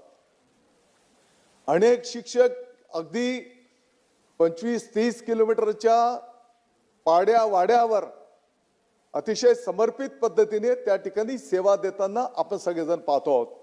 आणि म्हणून या सर्वांच्या पाठीमागे आपल्याला खंबीरपणे उभं राहण्याची सुद्धा आवश्यकता आहे. अध्यक्ष महोदय, राज्यव्यापी आम्ही ज्या शिक्षक बंधू भगिनींचं अतिशय चांगलं काम आहे, यांची एक आयडॉल बँक तयार करायला घेतलेली आहे. जिल्हाधिकारी, सीओ आणि जिल्हा शिक्षण अधिकारी मिळून त्या जिल्ह्यातल्या आदर्श काम करणाऱ्या शिक्षकांची निवड त्या ठिकाणी करून देतील आणि त्यांच्या ज्ञानाचा फायदा, त्यांच्या अनुभवाचा फायदा इतर शाळेंना पण, त्या जिल्ह्याला पण, महाराष्ट्राला कसा होईल त्या दृष्टिकोनातून आम्ही त्याचा वापर करून घेणार आहोत. आणि अशा शिक्षकांच्या पाठीमागे खंबीरपणे शासन त्यांचा सन्मान करून त्या ठिकाणी उभं राहणार आहे. अध्यक्ष महोदय, अनेक सेवाभावी संस्था, अनेक शिक्षण तज्ज्ञ, अनेक शैक्षणिक संस्था पण अशा आहेत की ज्या अतिशय समर्पित पद्धतीने काम करतात. अनेक गाव पातळीवरची आमची समिती पण आहे, शिक्षण समिती, त्या गावातली, ती सुद्धा अतिशय समर्पित पद्धतीने काम करते. आणि म्हणून या सर्वांचं या माध्यमातून निवड केली जाईल आणि चांगलं काम करणाऱ्यांच्या पाठीमागे सरकार त्यांना शक्ती देण्याच्यासाठी निश्चितपणे उभं राहील. मला वाटतं की मी खूप जास्ती आपला वेळ घेणार नाही, परंतु अनेक शिक्षक आमचे सकारात्मक भूमिका घेऊन काम करतायत. आपल्याला माहिती आहे की आता 30 तारखेला गुढीपाडवा आहे, तर आमच्या अनेक शिक्षक बांधवांनी गुढीपाडवा आणि पटसंख्या वाढवा म्हणजे त्यांनी स्वतःहून मोहीम सुरू केली. आणि म्हणून असे अनेक शिक्षक बांधव आहेत की जे स्वतःहून शाळेच्या वेळेच्याही व्यतिरिक्त स्वतःचं कुटुंबाचं वेळ बाजूला सारून त्या ठिकाणी योगदान देण्याचं त्या ठिकाणी कामकाज करतायत. अध्यक्ष महोदय, या विभागाचा पदभार माननीय मुख्यमंत्री महोदय, माननीय उपमुख्यमंत्री महोदयांनी दिल्याच्या नंतर आम्ही शाळा भेटींचा एक कृती कार्यक्रम सुरू केला. मग शालेय शिक्षण मंत्री महोदयांच्या पासून आमचे राज्यमंत्री महोदय असतील, सचिव महोदय असतील, आयुक्त असतील, किंबहुना प्रत्येक मंत्री महोदयांनी, प्रत्येक आमदार खासदार महोदयांनी, त्या जिल्ह्याचे जिल्हाधिकारी, सीओ असतील, सर्वांनी शाळेंना भेट देणं अपेक्षित आहे. माझी या माध्यमातून सभागृहाला पण विनंती आहे की आपल्या सर्वांची त्या शाळेला शुभेच्छांची, आशीर्वादाची गरज आहे. आणि म्हणून तिथं जात असताना आपल्याला काही त्यांचे काही चुका असतील तर त्यांना सांगायचं पण आहे की ह्या चुका दुरुस्त करून घ्या, परंतु चांगलं काम करणाऱ्यांना त्या ठिकाणी शाबासकी सुद्धा आपल्याला द्यायची आहे. आणि म्हणून त्याच्यासोबतच मी जसं सांगितलं, PM श्रीच्या धर्तीवर CM श्री याच्या अंतर्गत साधारणपणे तालुका पातळीवर एक शाळा आपल्याला आदर्श करायची आहे की ज्या शाळेमध्ये या सर्व सुविधा असतील आणि टप्प्याटप्प्याने त्या तालुक्यातल्या पूर्ण शाळा आपण त्या धर्तीवर त्या ठिकाणी नेणार आहोत. त्याच्यासोबतच PM श्रीचा दुसरा टप्पा, ज्या शाळेमध्ये 100च्या पुढे पटसंख्या आहे अशा शाळेंचा, प्रत्येक शाळेचा एक वर्ग आपण आदर्श वर्ग करणार आहोत, स्मार्ट क्लास, की ज्याच्यामध्ये सर्व सुविधा त्या ठिकाणी उपलब्ध असतील आणि प्रत्येक दिवसाला त्या वर्गाचा अनुभव प्रत्येक वर्गाला त्या ठिकाणी दिला जाणार आहे. त्याच्यासोबतच अध्यक्ष महोदय, आनंद गुरुकुल या माध्यमातून राज्यव्यापी आपण 8 विभागामध्ये 8 स्पेशालिटी शाळा सुरू करतो आहोत की जेणेकरून राज्यव्यापी, मग एक शाळा असेल खेळाडूंच्यासाठी स्पेशालिस्ट, आणि राज्यभरातनं आपले जिल्हा परिषद नगरपालिकेचे जे काही विद्यार्थी असतील त्यांच्यातनं निवड करून ह्या विद्यार्थ्यांना फक्त म्हणजे त्याचं रेग्युलर शिक्षण तर होईलच, परंतु त्या खेळांमधलं स्पेशालिटी सर्व शिक्षक, सर्व सुविधा देऊन त्यांना त्या ठिकाणी मोठ्या प्रमाणात कसं पुढे नेता येईल अशा पद्धतीने वेगवेगळ्या क्षेत्रातल्या राज्यव्यापी आपण 8 शाळा त्या ठिकाणी निवासी शाळा करायला त्या ठिकाणी घेतो आहोत. आपण बघितलं असेल शिक्षक भरतीच्याही संदर्भामध्ये अतिशय जलद गतीने प्रक्रिया राबवली जाते. अध्यक्ष महोदय, शिक्षकांची जबाबदारीच आहे आणि ते पवित्र कार्य त्यांच्या माध्यमातून संपन्न होत आहे. आणि ज्या भावना बम साहेबांनी केल्या की गुरुजी हा दर्जा, मला वाटतं की आईवडिलांच्या नंतर हा जो सन्मान दिला जातो, निश्चितपणे मला वाटतं की या शिक्षक बांधवांवर अशैक्षणिक कामांचाही मोठा बोजा त्यांच्यावर आहे. आणि म्हणून गेल्या काही महिन्यांच्यापासून एक समिती गठीत करून या विषयावर पण काम केलं गेलेलं आहे. आणि मला वाटतं की लवकरच एवढ्या महिनाभराच्या आत किमान 50% अशैक्षणिक कामांच्या पासून शिक्षक बांधवांना त्या ठिकाणी ते काम त्यांचं कमी केलं जाईल आणि त्यांचं जे मूळ काम आहे ज्ञानदानाचं, त्या दृष्टिकोनातनं त्या ठिकाणी त्यांना पूर्णपणे सेवा दिली जाणार आहे. अध्यक्ष महोदय, विद्यार्थ्यांच्या आरोग्याच्या संदर्भामध्ये ऑलरेडी यापूर्वी पण योजना आहेच, परंतु नुसती नाममात्र विद्यार्थ्यांची आरोग्याची तपासणी न राहता त्या आरोग्यांचं हेल्थ कार्ड करणं, माननीय आरोग्यमंत्री महोदयांनी या विषयाला आम्हाला सपोर्ट केलेला आहे. आणि त्या विद्यार्थ्याचं जर काही आजारपण असेल तर त्या विद्यार्थ्याचे पूर्ण उपचार करून, आवश्यकता पडली मोठे शहर जिल्हा पातळीवरचे, आवश्यकता पडली अगदी मुंबई पातळीवर, त्या विद्यार्थ्यांना आणून त्यांच्यावर उपचार करून त्यांना बरं करून त्यांच्या घरापर्यंत पोहोचवणं, हे सुद्धा आम्ही त्या ठिकाणी नियोजन केलेलं आहे. अध्यक्ष महोदय, पोषण आहार हा सुद्धा क्वालिटीमध्ये असला पाहिजे, याही संदर्भामध्ये आम्ही कटाक्षाने त्या ठिकाणी लक्ष घालायला घेतलेलं आहे. अध्यक्ष महोदय, आज या ठिकाणी बोलत असताना मी सभागृहाला आणि माननीय बम साहेब आणि सर्व सन्माननीय सदस्य महोदयांना आश्वस्त करू इच्छितो की माननीय मुख्यमंत्री महोदय देवेंद्रजी फडणवीस साहेब, मला वाटतं वरच्या सभागृहात खालच्या सभागृहात पण नम्रतेने सांगितलेलं आहे, उपमुख्यमंत्री महोदय माननीय एकनाथजी शिंदे साहेब, ज्यांच्या जिव्हाळ्याचा हा शिक्षण विषय आहे, माननीय एकनाथजी शिंदे साहेब, माननीय अजितदादा पवार साहेब, या सर्वांचं या विषयाला शिक्षण विभागाला पूर्ण समर्थन आहे. आणि म्हणून ज्या ज्या चांगल्या गोष्टी करायच्या आहेत त्या गोष्टींना, मग निधीचा विषय असेल, मग काही चांगले विषय आपल्याला पुढे न्यायचे असतील, तर याला बिलकुल कुठलीही अडचण शासन पातळीवरनं त्या ठिकाणी असणार नाही, हे माननीय मुख्यमंत्री महोदयांनी त्या ठिकाणी आपल्या सर्वांना आश्वस्त केलेलं आहे. आणि म्हणून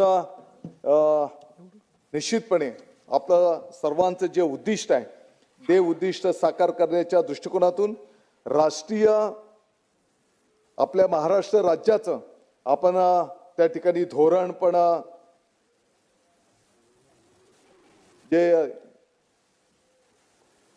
आपल्या महाराष्ट्र राज्याचं शालेय शिक्षण धोरण जे आज आम्ही सभागृहामध्ये आपल्या सर्वांच्या समोर मांडलेलं आहे की ज्याच्यामध्ये आपला मराठी बाणा, त्याच्यासोबतच आपल्या महाराष्ट्राचा इतिहास, महाराष्ट्राचा भूगोल, महाराष्ट्राचे साधू संत, महाराष्ट्राचे महान थोर व्यक्तिमत्व, त्याच्यासोबतच जे अनेक कवी लेखक, या सर्वांना त्या ठिकाणी मानबिंदू ठेवून येणाऱ्या काळामध्ये त्याचा अभ्यासक्रम निश्चित करत असताना आपल्या ज्या काही आपलं बोर्ड आहे, आपले बालभारती आहे, यांना कुठल्याही प्रकारचा धक्का न लागता त्यांचं अस्तित्व कायम राहून उलट येणाऱ्या काळामध्ये मराठीचा मानबिंदू आपल्याला कसा वाढवता येईल.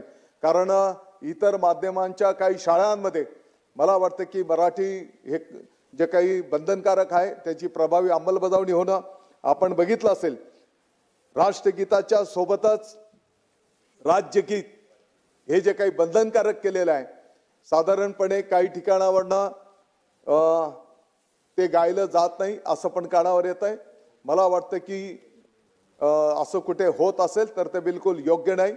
आणि म्हणून राज्यगीत जेव्हा आपण गातो तर आपल्या महाराष्ट्राची शान आन बाण, मला वाटतं की आपल्या अंगावर त्या ठिकाणी शहारे येतात, रोमांच उभे राहतात आणि महाराष्ट्राचं जे काही प्रतिबिंब या गाण्याच्या माध्यमातून उभं राहते. आणि म्हणून हे निश्चितपणे प्रत्येकाच्या दृष्टिकोनातून कंपल्सरी त्या ठिकाणी असणार आहे. तर बोलण्याच्या पेक्षा प्रत्यक्ष कृतीतून काम करणं, मला वाटतं की आपली सगळ्यांची काम करण्याची पद्धत कार्यकर्ता म्हणून राहिलेली आहे. आणि म्हणून बमसाहेब, मी आपल्याला अतिशय नम्रतेने सांगू इच्छितो, आदरणीय तात्यासाहेब शिरवाडकर कुसुमाग्रज यांची कविता आहे, परंतु त्या कवितेच्या फक्त 2 ओळी मी आपल्या समोर या माध्यमातून ठेवणार आहे. माझ्या मराठी मातीचा लावा ललटास टिळा, हिच्या संगे जगतील माय देशातील शिळा. या आदरणीय कुसुमाग्रजांनी आपल्याला सांगितलेलं आहे. आणि त्याच्यासोबतच मला अतिशय नम्रतेने सांगायचं आहे, जरी काही भौतिक सुविधा कमी असतील, काही गोष्टींमध्ये आम्ही पाठीमागे असू, परंतु आपल्याला दिसून येईल शालेय गणवेश वेळेवर आणि स्थानिक पातळीवर तुम्हाला अधिकार आणि तो निधी डायरेक्ट आता गाव पातळीवर गेलेला असेल. विहित वेळेमध्ये ते गणवेश ग्राम शिक्षण समितीने घेतले पाहिजे. ते गणवेश घेत असताना सुद्धा क्वालिटीमध्ये असलं पाहिजे. त्याचं कापड आमचे जे लहान बालक आहेत त्यांच्या शरीराला, त्याच्या त्वचेला त्रास होणार नाही, म्हणजे 100% पॉलिस्टर नको. या बारीक निरीक गोष्टींचं नियोजन त्या ठिकाणी करण्यात आलेलं आहे. मग अध्यक्ष महोदय, स्वतः जेव्हा आता ही शाळा 15 जून 2 दिवस पुढे पाठीमागे जेव्हा सुरू होतील, माननीय मुख्यमंत्री महोदय, शाळेमध्ये माननीय उपमुख्यमंत्री महोदय, सर्व मंत्री महोदय, सर्व खासदार महोदय, सर्व आमदार महोदय, सर्व वरिष्ठ अधिकारी, सर्व लोकप्रतिनिधी यांना प्रत्येक शाळा त्या ठिकाणी आम्ही नियोजन करणार आहोत. माननीय मुख्यमंत्री महोदयांनी स्वतः घोषित केलेलं आहे की शाळेमध्ये जे विद्यार्थी प्रवेश करणार आहेत त्यांच्या स्वागतासाठी स्वतः मुख्यमंत्री महोदय त्या विद्यार्थ्यांच्या स्वागताला हजर राहणार आहेत. आणि म्हणून सर्वांचं प्रेम आपल्या या विभागाला, आपल्या या विद्यार्थ्यांच्यासाठी असणार आहे. आणि म्हणून आमचे जे शिक्षक बंधू भगिनी आहेत तेही याच मातीतले आहेत. आणि म्हणून तळागाळातल्या झोपडीतल्या विद्यार्थ्याला गुणवत्तापूर्ण शिक्षण, आनंददायी शिक्षण मिळालं पाहिजे. यासाठी बमसाहेब काही कमी अधिक झालं असेल निश्चितपणे मी स्वीकारतो, परंतु येणाऱ्या काळामध्ये आम्ही सर्वजण, आपण सर्वजण जीवाचं रान करू आणि यासाठी सकारात्मक बदल तुम्हाला निश्चितपणे झालेलं दिसतील. एवढंच मी या निमित्ताने सांगतो. आणि अशा या प्रतिकूल परिस्थितीमध्ये कुसुमाग्रज साहेब बोलतात, मोडून पडला संसार तरी मोडला नाही कणा, पाठीवरती हात ठेवून नुसते लढ म्हणा. तुमच्या सर्वांच्या आशीर्वादाची, तुमच्या सर्वांच्या सहकार्याची, म्हणजे इथं जेव्हा मी बोलतो तर त्या गावातले सर्व नागरिक, ते सर्व ग्रामस्थ, आपल्या सर्वांच्या आशीर्वादाची, आपल्या सर्वांच्या सहकार्याची आमच्या शाळेला त्या ठिकाणी आवश्यकता आहे. काही चुकलं तर त्याच्यामध्ये निश्चितपणे दुरुस्त करू.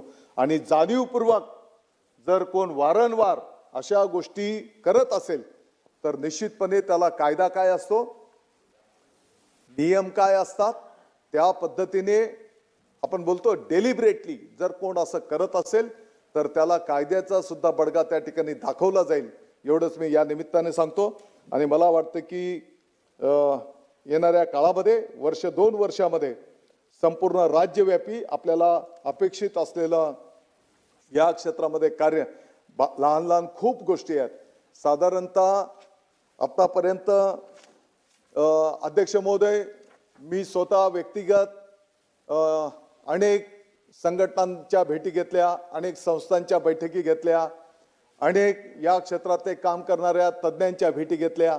आणि मला माहिती आहे हा एक फार मोठं विशाल क्षेत्र आहे. आणि एक कार्यकर्ता म्हणून मला याही गोष्टीची जाणीव आहे की साक्षात ब्रह्मदेव जरी आले तरी 100% सगळ्यांचं समाधान होऊ शकणार नाही. हे मी वरच्या सभागृहात पण सांगितलं होतं. परंतु जेव्हा उद्याचा इतिहास लिहिला जाईल तर आग विझवणाऱ्यांमध्ये नाही तर चोचीने पाणी टाकून ती आग विझवणाऱ्यांमध्ये आमच्या सर्वांचं योगदान त्या ठिकाणी असेल. अशा पद्धतीनेच आम्ही साधारणतः 200-250 पॉइंट्स आहेत येणाऱ्या काळामध्ये पूर्ण वर्षाचं कॅलेंडर आम्ही करणार आहोत, कोणत्या दिवशी काय कार्य आपल्याला करायचं आहे. आणि म्हणून यासाठी तुमच्या सगळ्यांच्या सहकार्याची त्या ठिकाणी आवश्यकता आहे. अध्यक्ष महोदय, आपणही स्वतः प्राध्यापक आहात आणि मला वाटतं की जाणीवपूर्वक तुम्ही 2-2.5 तास, आणि मला आनंद झाला की बाबा वरचं सभागृह, खालचं सभागृह, अध्यक्ष महोदय मला आपल्या निदर्शनास पण आणून द्यायचं आहे. आज 26 तारांकित प्रश्न होते. त्या 26 पैकी 13 प्रश्न शिक्षण विभागावर होते. अध्यक्ष महोदय, वर 4-5 लक्षवेधी होत्या. मला वाटतं पावणे 10 वाजता जी आपली स्पेशल सिटिंग होती त्याच्यामध्ये पण लक्षवेधी होती. आणि वरच्या सभागृहामध्ये पण खूप मोठ्या प्रमाणात काम. परंतु तुम्ही जरी आज आमच्यावर टीका टिप्पणी किंवा आमचं काही चुकलेलं तुम्ही निदर्शनास आणून देत असाल, मी समजतो की एक कार्यकर्ता म्हणून त्याला मी सकारात्मक घेतो. आणि या विभागाचं, हे आमचं आपलं सगळ्यांचं जे कुटुंब आहे त्या कुटुंबाची जबाबदारी म्हणून त्याला आम्ही सकारात्मक घेऊ. काही चुका झाल्या असतील त्या दुरुस्त करू. आणि येणाऱ्या काळामध्ये गुरुजी म्हणून जो सन्मान आहे तो आम्ही आईवडिलांच्या नंतरचा तो सन्मान सुद्धा आमच्या शिक्षक बांधवांना मिळून देण्याच्यासाठी काम करू, एवढंच मी या निमित्ताने सांगतो. आपल्या सगळ्यांचं मी आभार मानतो. आपले सर्वांचे आशीर्वाद असतील हा विश्वास व्यक्त करतो. जय हिंद, जय महाराष्ट्र.